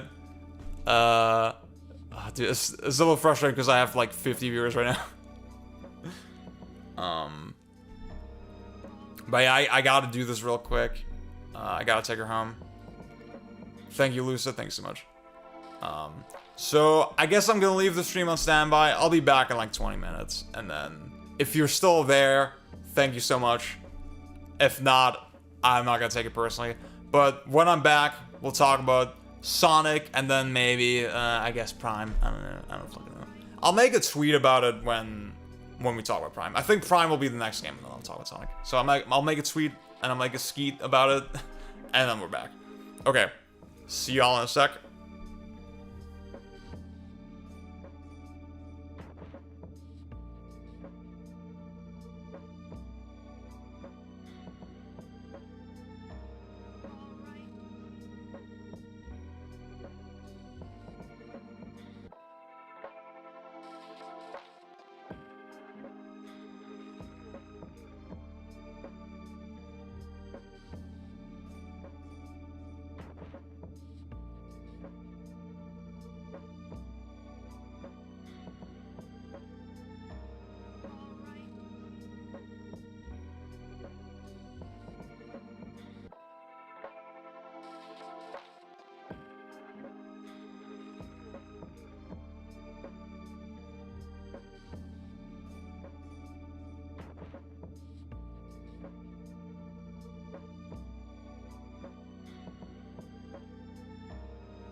What's going on, y'all? Y'all see a little arm here on the edge of the screen.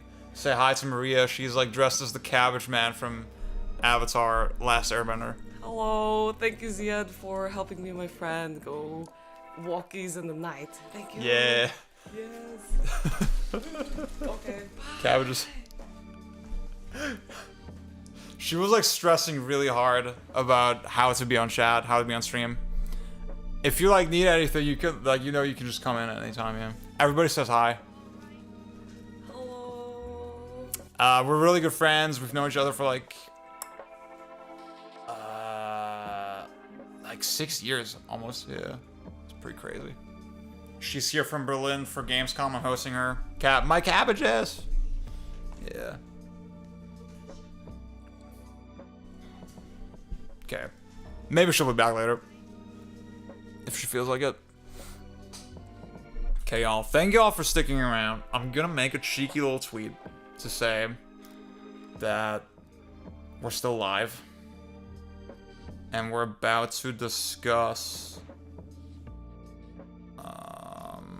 Prime 4. Will Prime 4 save gaming? Maybe. Who knows? Okay, let's do it. Hang on.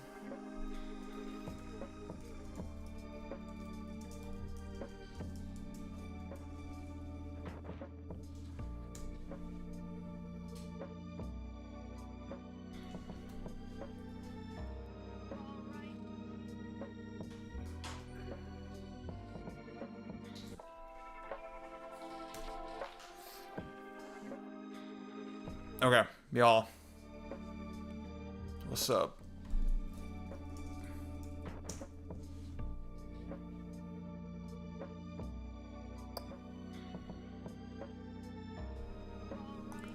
I'd say I think the best gameplay we'll see is from the friggin' treehouse. So this is pretty much the demo that I played. There's this insanely long text crawl at the start. I want to think it's not going to be like that in the final game. So, okay. My expectation, sort of aside of how I feel about the Prime series overall, was, okay, this will be a very simple set PC demo. Again, we've been seeing this demo since, was that the first time we saw it? I mean, we saw the trailer for the Switch 1, right? Last year? I think literally, yeah, at this point it was like a year ago. I was in Chicago when that direct happened. I'm sorry, yeah, Evan, you did miss the Kirby talk. There's always the VOD later. There's always the VOD later. You can ask me questions right now and answer them. If necessary.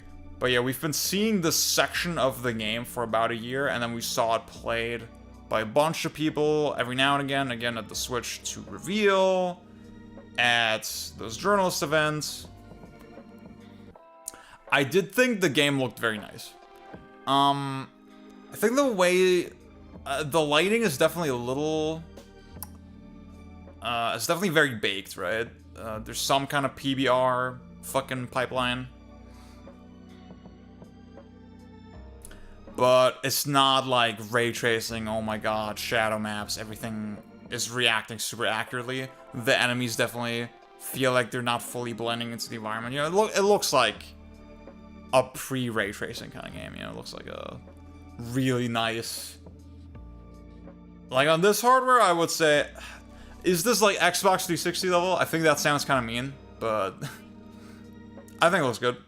So this demo, I don't know if this demo is really accurate to what I played, right? Because, again, like I said, really simple set piece. You kind of go in a straight line, you shoot at a bunch of enemies, and the combat in Metroid Prime, I think, regardless of what your feelings are on the series, I think most of us will agree, okay, is kind of nothing. You kind of lock on and let that shit do the work. It's very automated in that way. It will never not be stupid that Samus's shit looks like her head. She's just very narcissistic, that's the thing. So, yeah, I didn't expect... Lock on sub. I didn't expect to get anything out of this demo. However, this surprised me. In that regard, this game actually surprised me. Because, and I don't think this is you're gonna see this in the treehouse section. I feel like maybe they tuned it again after, right? Maybe they tuned it again later at some point, or maybe this demo is like easier somehow. I don't know. But in the demo that I played, the enemies were way more agile. It was literally, okay, my shots have travel time, everything has travel time, missiles have travel time, beam has travel time. And in the time that it takes the shots to travel to the enemy, they would always dodge laterally, right? They would always have moved out of the way already. And I was sort of shocked by that. And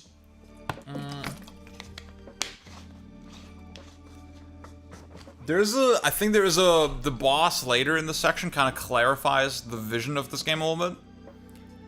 In the sense that, I mean, you see him here, like, go all mouse mode, hell yeah. So this boss, right? I don't know, maybe I wasn't looking at the gameplay very intently before, right?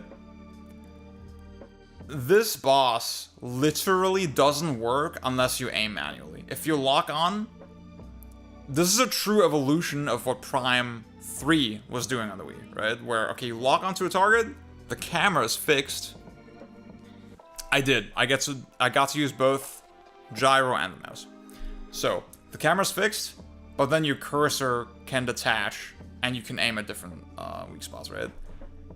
And, I mean, this guy is, like, fully manual aiming, so you could do that. But I feel like that's the thing, if you're doing this with just the right stick, I feel like that's not going to be very comfortable.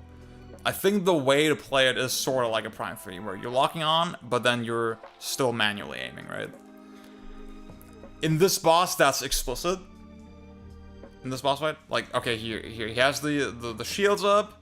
When you lock on, your cursor starts at the center, and you have to manually aim it here. So, to me, what I got is, like, they really designed it with that expectation. You have to think, okay, this is actually a Switch 1 game, first and foremost. It's designed to work on the Switch primarily, so they must have decided early on, okay, this will be a lock-on. Like, this will be a gyro game. The gyro is not optional, right? It's a core part of the design, core aspect of the game. And on Switch 2, it can be gyro, it can also be the mouse, right? They both kind of fulfill the same purpose. Now with the mouse, you'll be able to, when you're not locked on, you will also be able to rotate much faster. So that's a new thing. And the way it was tuned felt very nice. It felt very natural to aim. I'll say that real quick. Oh yeah, I like this actually. This kind of tripped me up, sort of in terms of legacy skill. I was like, why the fuck can't I do the dash? The sideways dash, why is it not working? And then I realized, oh, they remapped it to be a double tap. You double tap the button to dash. Honestly, I think that's an improvement. I think that's better. Because, like, to me, especially, like, on GameCube, at least, you could say, okay, I have the gate that guides me, like, horizontally. If I hit the gate, I know it's going to be a sideways dash. On a modern controller, not as much the case. And I don't know, I felt like there was, like, hitting the exact zone where it's not a jump, it's actually the sideways dash, was, like, a little finicky sometimes. So the fact that you can guarantee it now by just double tapping, I think that's a good change. Oh, that's a good question. I want to guess probably not, because Nintendo. I feel like that would be an un-Nintendo thing to do. But I don't know. I could be wrong. So yeah, again, the boss proves, okay, this is explicitly a manual aiming game. They're like very explicitly leveraging that in the form of motion, right? It's not, they're not expecting you to do this with the right analog stick.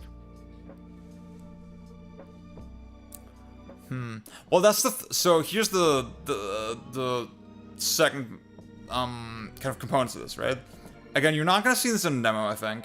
But really, when I was fighting the regular-ass enemies, I was really startled by the fact I did not get to play with the psychic abilities. I did not get to open doors and solve puzzles. I was really startled that if I just lock on, if I keep the lock on straight, I would miss most of my shots. It was crazy, right? So I think they really genuinely tuned it to expect you to like manual aim most of the time. So the lock on by itself doesn't actually help you, right? That's why I think damage decimation not actually that necessary. Ozzy, what up? So that was surprising. I'm not, and I don't want to oversell it. I don't want to oversell it. I don't want to say this is like the craziest fucking aim game of all time. It's not. This is not Counter-Strike, right? I'm not saying that. I didn't get the impression that like headshots did anything. But it could be wrong. But yeah. See, and the way this works is so fucking true. The way this works is kind of interesting because like you can tell he's holding the Joy-Con normally right now. Because when you press, the way it works is that when you press the lock on normally, it's like classic Prime, right? You lock on and that's where your shots will be directed. That's it, right? Now, if on the right Joy-Con, it detects a certain degree of motion, a certain amount of motion, then the cursor will detach and then you can freely aim. The camera will still censor the enemy, but then just like Prime 3, you can aim in all directions. That's a little weird.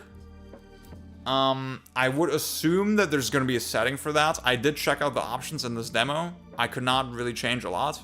It was just sensitivity and gyro on or off, that's it.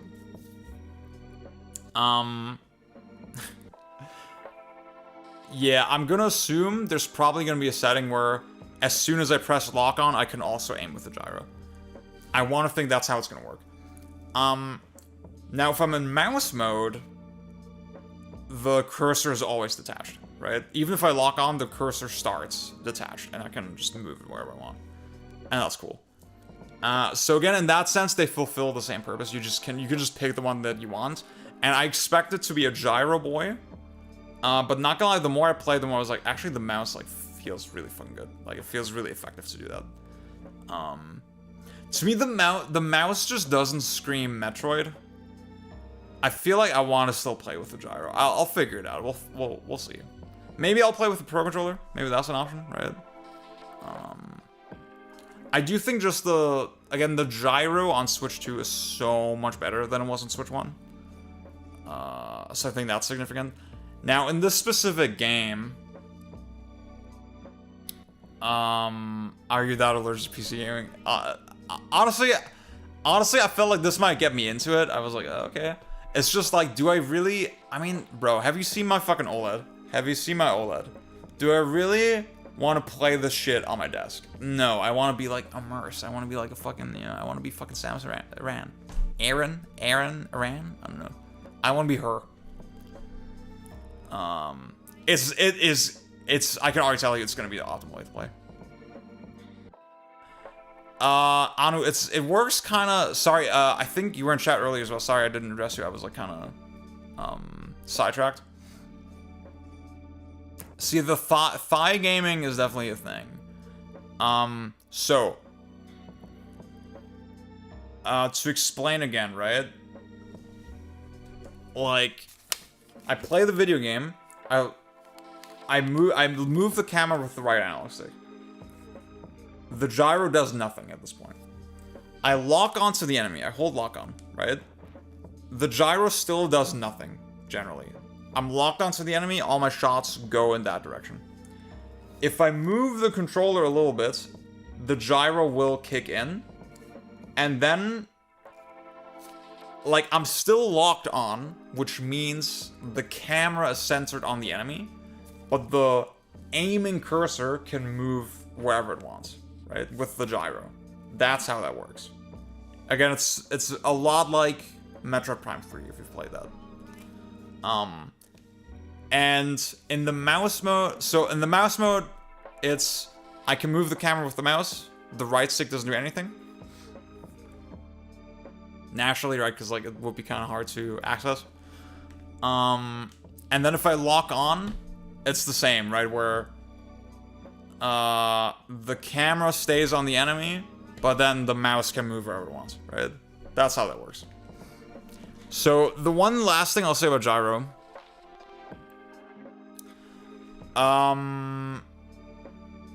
See, I think the guy is actually doing that in the demo later. The Nintendo guy. Like, you see he's not using the lock-on at all. To me, I feel like that's kind of unnecessary, because, like, you want to look at the boss anyway, right? At this point, the lock-on is just, do I want to look at the boss or not, right? To me, it's like, I want to keep the boss always in view, and then aim at other things. To me, that makes the most sense, right? And then, the things, I think if you're not locked on, you also can't do... Well, I don't know, can you dodge without locking on? Wait, can we... Let's look at that again, chat. Let's look at that, chat. Yeah, you have to be locked on to dash, right? So... I don't see why you... I mean, this guy... Wait, I think you can see it here, right? Hang on. Yeah, he's locked on, but the mouse can move. Do you see? So the camera is staying on the boss, but the mouse can still move. But then he disengages the lock-on. See, that's the thing. I feel like that's, if you're used to, like, PC shooters, locking on plus mouse movement, that seems like kind of unnatural, probably. Unnatural. But it's the Prime 3 way. It's how those games have worked for a while, right? This guy's trying to play like Counter-Strike. I think you should just log on. Like, I don't see... Like, it's not like it's actually doing the aiming for you at that point, right? You're still aiming yourself. Exactly, exactly.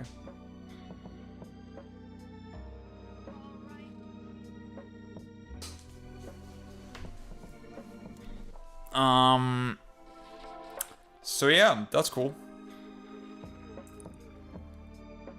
Do you have any more thoughts on Prime 3? Prime 4. Is there anything else y'all want to know? I guess that's the main takeaway, right? That, see, in all the previews, they talk about, ooh, you can aim with the mouse, and, like, that's the thing, you can aim with the mouse, and then no further observations, right? And it's like, okay, but that kind of is also the point, right? It is actually... The discovery is that this is a game of manual aiming with, like, either gyro or the mouse. So, I'm curious how Switch 1... Like, how many people are going to play this on the original Switch? And how are they going to feel about this, right? Because I feel like... it's gotten more and more rare to have a game lean so hard on this kind of control scheme. Air dash in Prime? The lateral dash? The sideways dash? I did talk about that. It's a double tap now. You double tap the button. Hell fucking yeah, what's going on? I thought just shooting at the enemies was surprisingly engaging. I did not get to play at 120 FPS. No. I could tell that the screen was 60 Hz, right? And the menu didn't have any graphics options at all.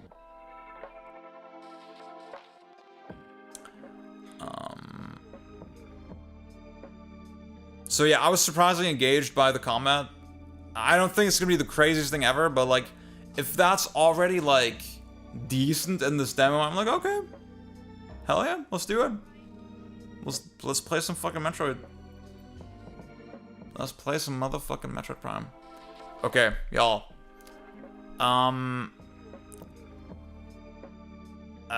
If y'all don't have any more questions about Metroid, I'm gonna move on to Sonic, and that's the last game we'll talk about for tonight. And that's probably gonna be the end of the stream as well. Oh my fucking god. Oh. Ridge Racer. Honestly, that is a good call. I haven't played Prime 3 in so long. I was glad to see that it feels like an evolution, you know, it doesn't feel like it's throwing away sort of the, Like the thing is with Retro, you have to assume they're mostly new staff now that didn't really work on a lot of the Prime games. And then I had this expectation that they would look at Prime in this kind of surface level way, like, okay, this is Metroid Prime, and we're gonna capture like the immersion and the sense of adventure and blah blah blah blah blah. But no, this is like a sincere attempt to like pick up where 3 left off and do more with it, you know? And like, even as someone who I always like won the most, I think that's cool, right? That it actually has an idea, right? So we'll see. This game's bad. This game's fucking bad.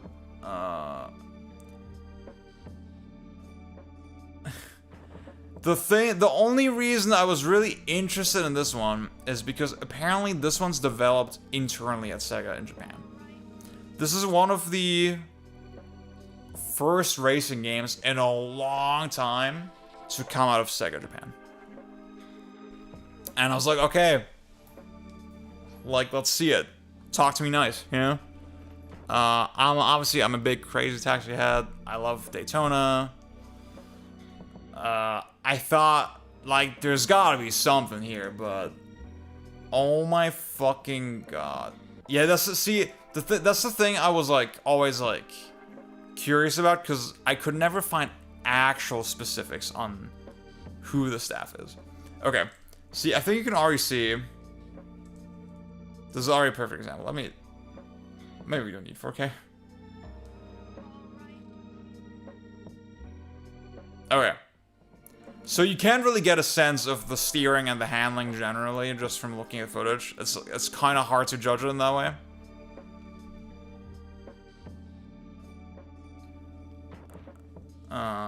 Okay, now look, he's about to drift, right?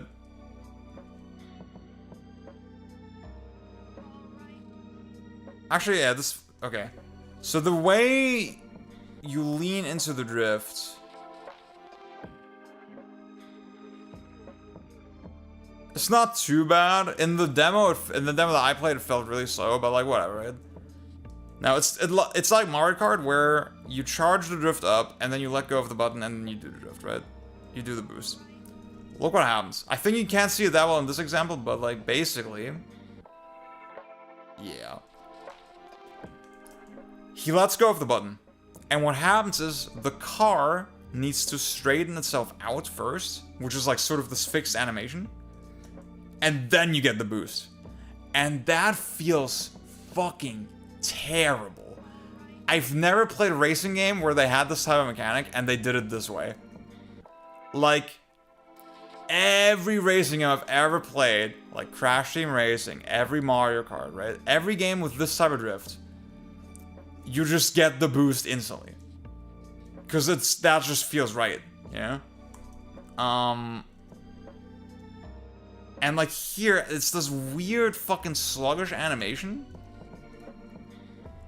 And then you get this like, tiny boost. No, fucking don't be saying that. No. That's slander. Parking Garage Rally Circuit, that's a good example as well, right? That's a good example. That's like also a good Mario Kart style drift, right? Okay, look at this shit. Even the way you lock into the drifts, I think the problem with the animation is that it's so constant. Like, there's no acceleration really to it. And I mean, the animation itself, like, I mean, and see, I know this from video editing, right? When you like zoom, you can like zoom constantly, or you can ease into the zoom where it's slower at the start and then it reaches the speed, right? And that's the sort of shit you really have to pay attention to, right? That like certain parts of the process are like at different speeds, and this is like, it's like so. Again, it's not like fucking Outrun 2 or something. Fucking.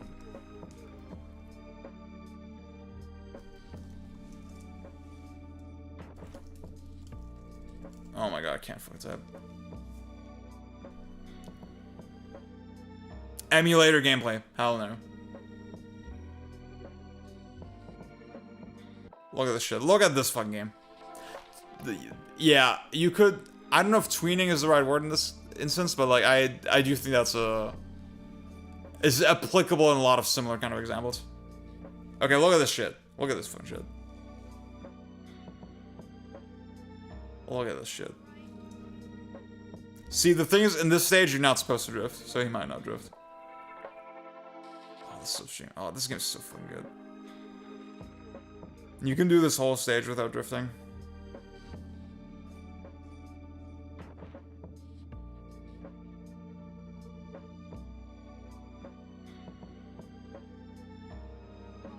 Let's see.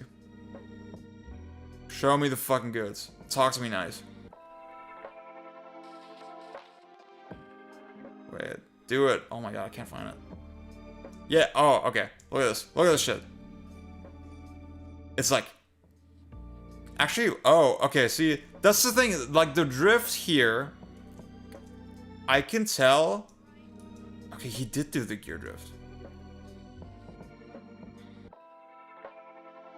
But, like, it looks right, you know? See, okay, I think we can see here, right? He's in this position, and then... He sways to the right and has, like, a weight to it. It's a little hard to convey. But it's like, and then, it's all, the thing is, it's not like a crazy taxi snap, right? But clearly, the animation is not just constant, right? It's like, you see the weight really shifting. Jung. Jung. Am I making sense? Do I sound crazy? I don't know.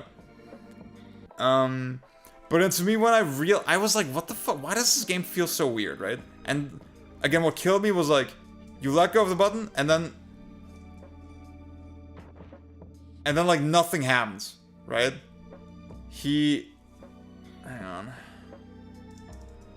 Like, he lets go of the button here already. And he gets the speed boost now.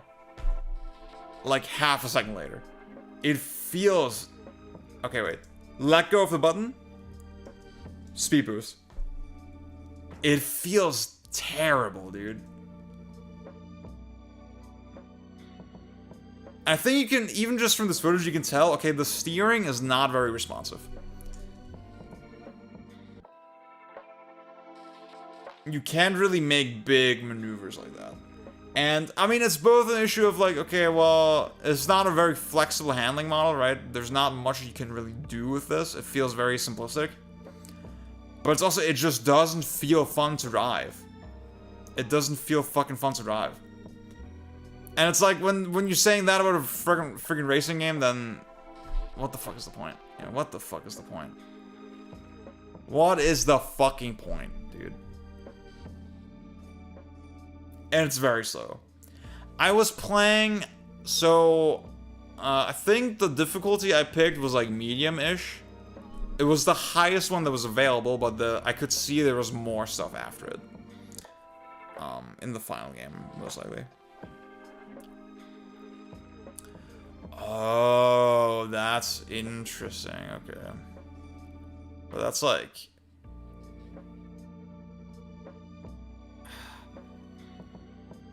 Huh. Also, okay, they have this multi-trick system, which is like sort of ripped off. I don't... It's not literally ripped off. It was probably like a... You know... simultaneous creation, right? But they have a very similar sort of multi-trick system to Mario Kart World. In Mario Kart World, it was a kind of a new thing that you could do multiple tricks in one air instance. Now in Worlds, it actually influences your trajectory, right? You do a trick to the right, and then your car does a big sway to the right, and it feels correct, you know, it feels really satisfying. In this game, that shit does nothing. It doesn't matter what direction you pick. It's just purely visual, and your trajectory is super rigid. And again, it's like, what the fuck is the point? What the fuck is the point? Ah, interesting. Okay. Yeah, okay. So, yeah, guys, I don't fucking know.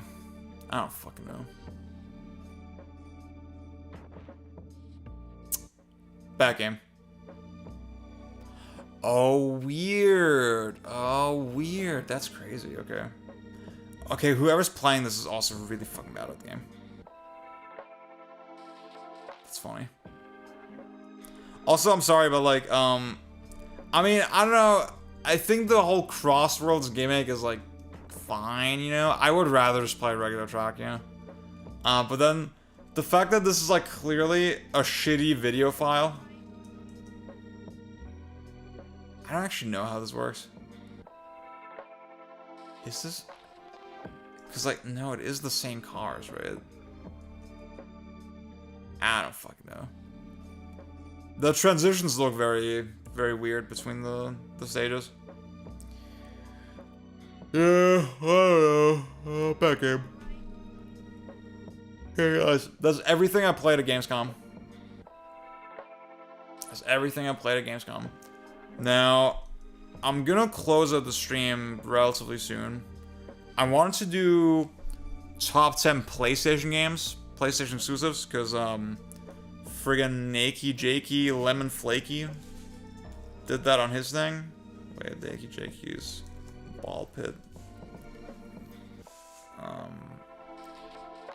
I have a lot of thoughts on this. I'm gonna talk about this next stream, most likely. That's where I'm gonna reveal my list. But today, I thought, I kind of thought I couldn't fill a whole stream with just the Gamescom stuff, but clearly I could. So, yeah.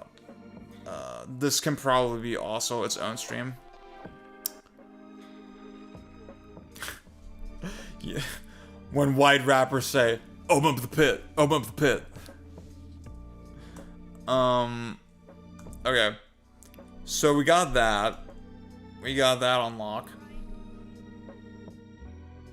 But I wanted to talk about one more thing, and that is, friggin' Silk Song. There's the big news today. Oh god, what the hell is this?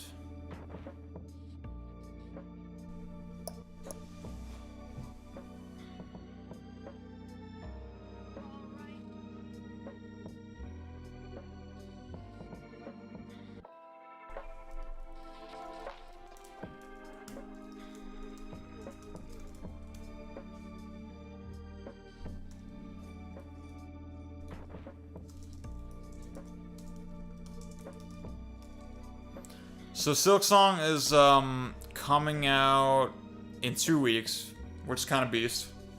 It's kind of sick that they announced it that way. Oh my fucking god, are you serious? Dude, I read this article for free earlier. Are you out of your fucking mind? Well, it doesn't fucking matter. Let's watch the freaking trailer, dude. Let's watch the trailer, I guess. Whoa.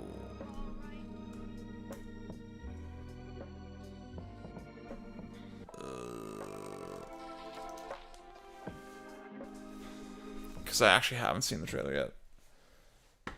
That's crazy.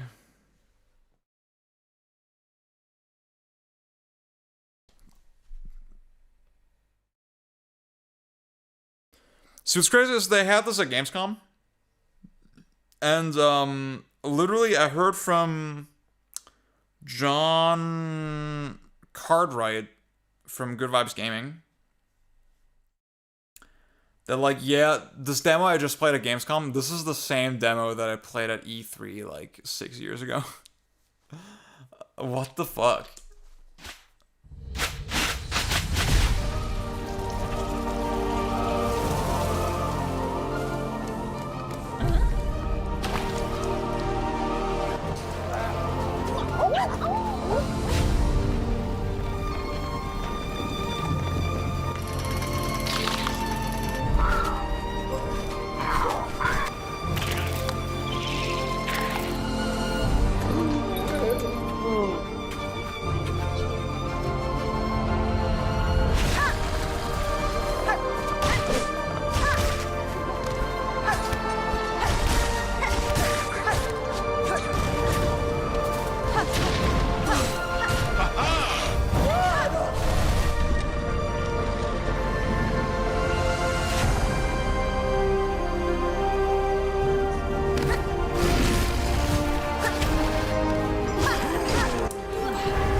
Are y'all hyped?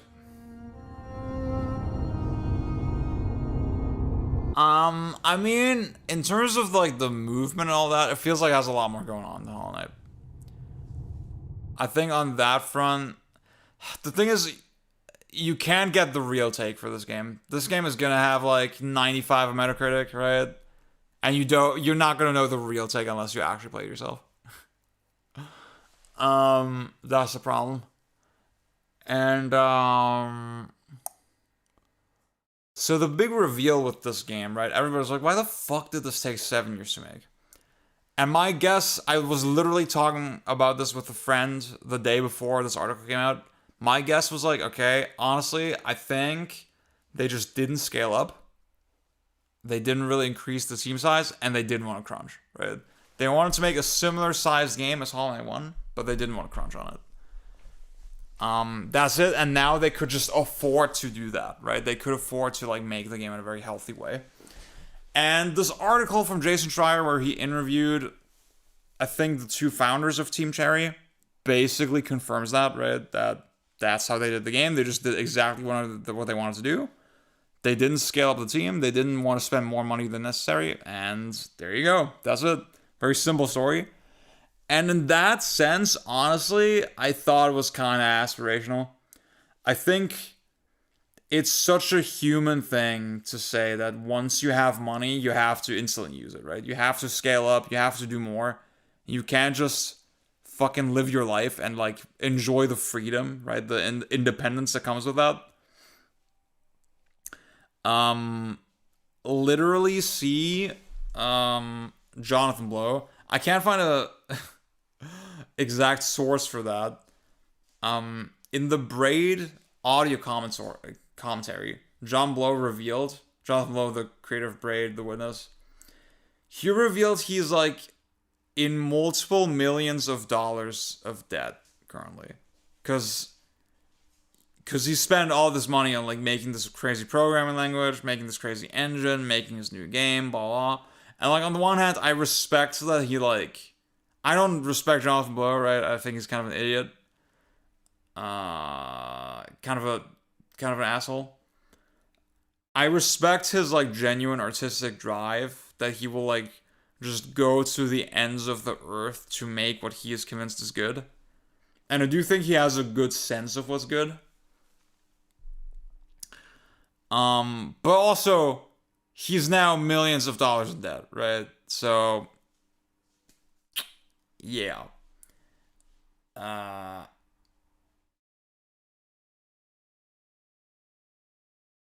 feel like, again, we see it so rarely that a studio just specifically decides to stay small, right? Even if it's not, like, obviously, again, we're thinking on this indie scale right now. Okay, indie has a big hit that they can just, you know, that makes them, like, forever money, and they never have to worry about anything again, right?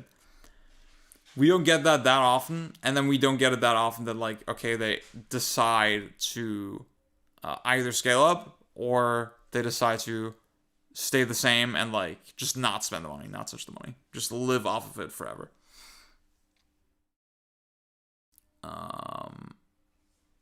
Yeah, Raiden, that's exactly it. But, like, in the AAA space, you do see that in a gradual sense, right? You look at Naughty Dog, right? They used to take 2 years to make a game. Now they take fucking 6 years to make a game. It's not a perfect analog for what's happening here, but it is the same principle, right? That you can't just be happy making Jak 2, right? You can't just be happy making fucking Jak 2. You have to scale up. You have to employ way more people, and they have to make and because you have all these people now, that you have to make the biggest fucking game ever. And if it doesn't sell, you're fucking cooked, right? If Silksong is a flop, right? If 0 people buy Silksong, which is not, this will not happen. What's up, Maria? Did you see the news about Silksong? You like Hollow Knight, right?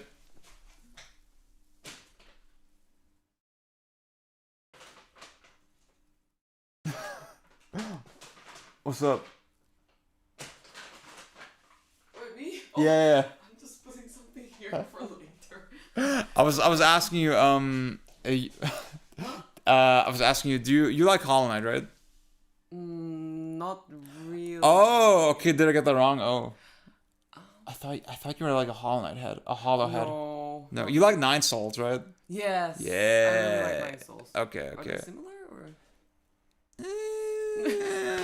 Oops. Okay. I think maybe I just got that mixed up. No, you're good. Okay. I was just like, today we finally got the news that the game is coming out in 2 weeks.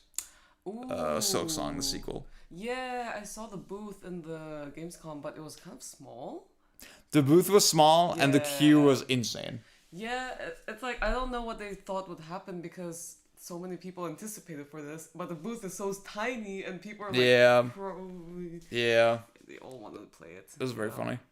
Yeah. Sorry that I put you on the spot. I know you just want to be like a little ghost and No, like that. I do know about Hollow Knight. I know they have a really cool lore and everything, but I'm too stupid to play it. Like it's too skill based. I'm really bad at games. So, yeah. Okay. All right. See you. See you around.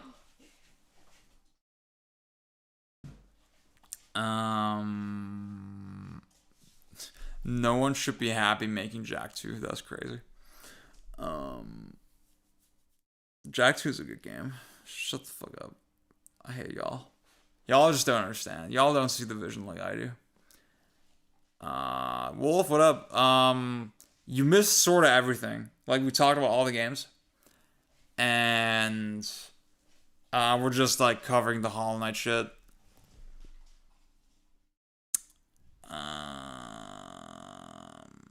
Yeah, so for me, it doesn't guarantee that I'll be that into it. I thought Hollow Knight was cool. For me, it was just way too long, way too rectangular. And, like, I'm not gonna lie, that's the thing, right? How did they work on this for 7 years? And it's still fucking... Well, this doesn't look bad, actually. This looks good. But, like, okay, this looks bad. Like, come on, y'all. This looks fucking bad. Oops. Hang on a sec. Like, these platforms... Oh my god, this looks terrible. Like, what is this? It's like, there's absolutely... It doesn't... It's not part of the world at all, dude.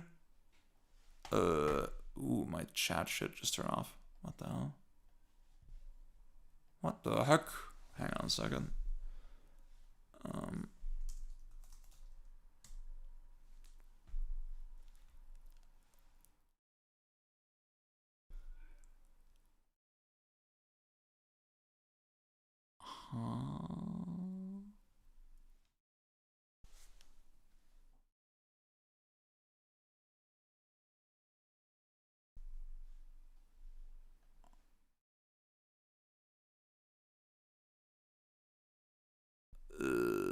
Hang on a second. The chat just fucking fucked itself.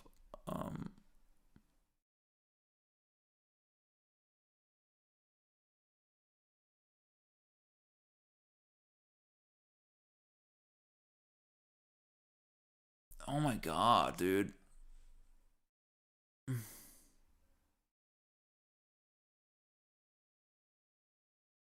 Who?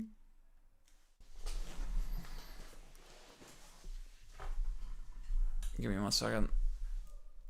Reload all streams.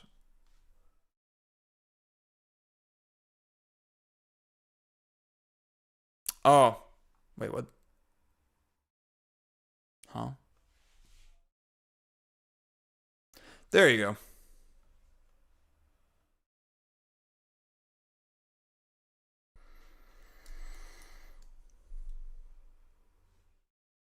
Oh, it's still... I don't know what the fuck is going on, dude. Oops. No, don't do that.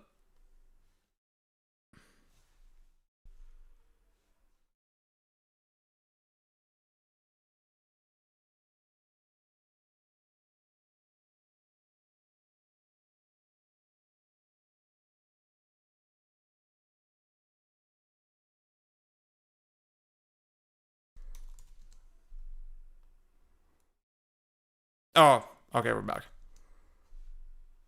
Wait, but my... Oh my god, dude. Oh my fucking god. This shit still doesn't work.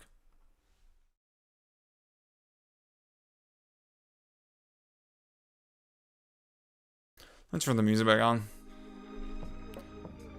So y'all are not completely bored. See, I know, dude, this is so annoying because like I have all this back end shit, right? I'm like, ooh, like,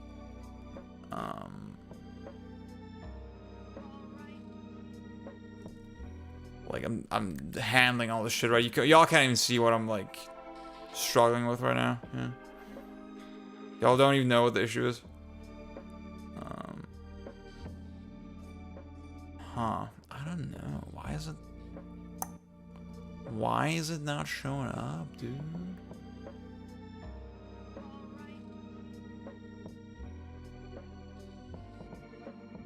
Okay, whatever. I'll just respond to the chat manually. So we had a question from Wolfson earlier. Why don't people see game feel as or gameplay as art inherently? I see what you mean for sure. I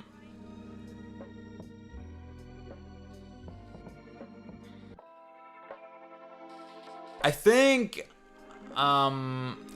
we do have some sort of association with like arts. Like if it's art, it appeals to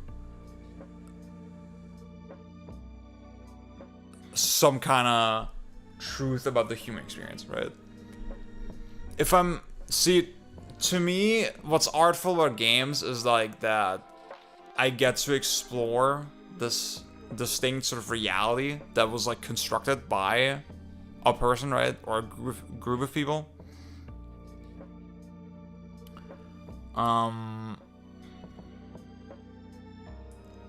That I get to experience sort of these systems and these rules that were like curated for me in this space. For me, that's what's artistic. That's the core of games, right? That's how I see games. And an example that I always use is DMC4, where for me, the fact that I get this like little playground to fuck around in, to express myself, to like see where my limitations are as a human being, right? Playing is something very human, you know? It's like, it is a natural part of life. Animals play, right? So exploring that I find inherently meaningful, right? Not meaningful in the same way like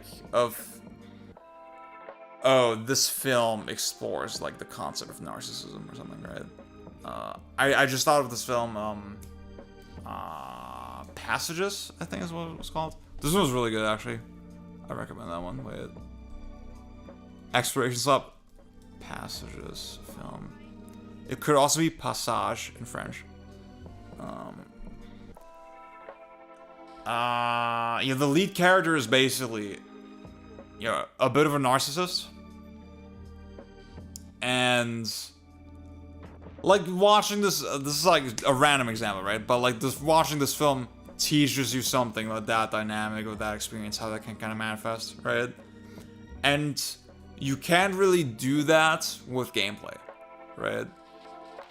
Like you sorta can a little bit, but like you still always have to tie it back to some other element, right? Like Shadow of the Colossus, for example, right? It's clearly about something. It's clearly about isolation, life, death, desperation, grief. It's with those things. And like, imagine if I remove the colossi from their mortal coil. Playing is inherently a human condition. Yes, totally. Definitely. Like, let's say, okay, in Shadow of the Colossus is just a 3D blockout. And the characters don't resemble anything, right? The actors, like, this is imagine it's even less detailed than this, right? Imagine I can't recognize the things as houses or huts or gravestones. Imagine it's just shapes. It's completely unrecognizable as anything human, right? but it's still Shadow of the Colossus. Imagine that type of game.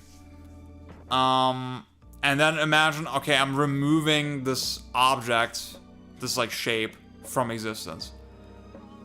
Obviously, it doesn't have the same meaning, right? That it does once I attach the aesthetic and the story to it. So even though I would argue, like, yes, they express the thing with gameplay, like, pretty well, it's still not completely gamey, you know? Like, the meaningful expression of a game like Shadow of the Colossus is not purely mechanical. Whereas, like, again, with DMC4, for example, what I get out of it that is artistic is, like, kind of purely mechanical. Obviously, the craftsmanship of the art is, like, a very impressive big part of the construction, right? But it's like... In DMC4, the relationship is inverted, right? The point is that I'm playing the video game and, like, I'm expressing this rule set and, like, expressing myself in this rule set. That's the point. And then the aesthetic is a way to get me there, right? In Shadow of the Colossus, it's kind of the opposite. That's kind of an overly simplistic way of looking at it, but I think you sort of understand what I mean, right? And I think that is the natural... I mean, seeing DMC4 as artistic, that's like already a leap for most people, right? Because it's not something like that. It's not something like, oh, like, this is the theme, right? And that's when we think of high art, right? When we think of high art, usually, that's not what I was thinking of. What the hell is going on here?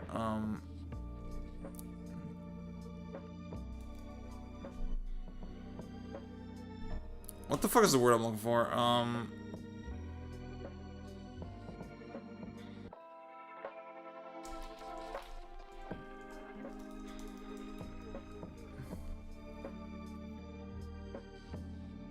Ziggy, what up?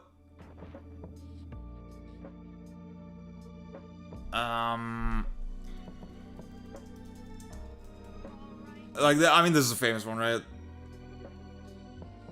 Where the guy just took a broken toilet, I think. Is it broken? No, it's not actually broken. And he just wrote his name on it and the year. That's it, right? And that's the art piece. And that's like, okay, you're confronted with something provocative. And it's basically taunting you to interpret its meaning, right? And that's the thing. You assume it has a meaning, right? And that's why we think it's artistic. I think we always tie art to some kind of concrete meaning, right? To some kind of interpretable meaning. If that's not a given, then we don't see it as artistic. Which I sort of understand. I do think the appeal is sort of different. It's not how I personally view games, but it's interesting to think about. So, yeah, that was a big tangent.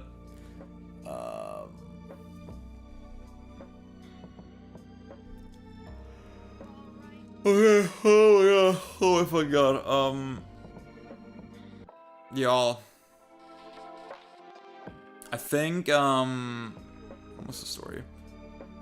Yeah, that's my Gamescom wrap up. I don't know if I have much more to say. We covered Silk Song news as well. A little bit.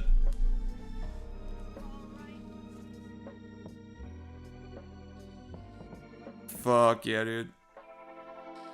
Did I like the Sumo Digital Sonic Racing games? Honestly, not really. I think the first one is probably the best one, right? Transformed, kind of overhyped. I didn't really play Team Sonic Racing at all, so I can't tell you about that. I think Transformed already doesn't have that, like, that great of a handling model. Thank you for the question, Wolf. I think that was very meaningful. Yeah.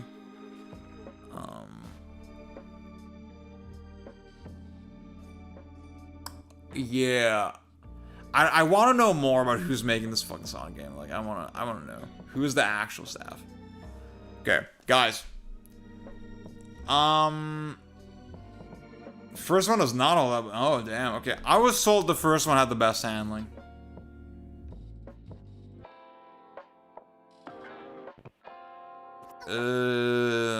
Transformed is genuinely great. Huh. Okay, I didn't really fuck with the handling of Transformed. I mean, it's definitely better than what I played of Crossworlds. Okay, so I don't know when I'll be back yet. Could be Sunday if there's time.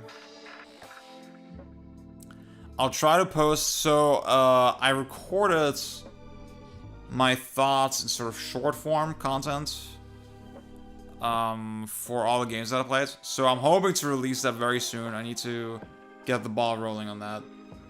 But yeah, thank you all for sticking with me today. Thank you all for listening. Making the time, being so curious about my thoughts for the Gamescom shit. Hope that provided some value to y'all. I want to thank that, like, thank you to Fritos, yeah. Like, when there's 10 journalists, this sounds so mean, right? But when there's 10 journalists writing about Metroid Prime 4, I feel like they're all gonna have the same fucking preview, right? They're all gonna have the same fucking hands-on report. And I want to think I had some real observations that were actually, like, kind of original, yeah?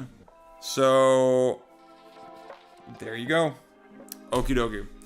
I'm gonna go to bed. I'm very tired. And I'll see y'all soon. I'm going to this party tomorrow. It really made me feel like a Metroid. This is my one point on the agenda. And then Saturday, we're kind of chilling. Like, kind of doing a last hurrah for everybody who's in town for Gamescom, yeah. Okay. Bye-bye, y'all. I'll be back soon. Again, maybe Sunday, maybe early next week. We'll see. Okay. Let me press the friggin' button, and I'll see y'all later. Bye-bye.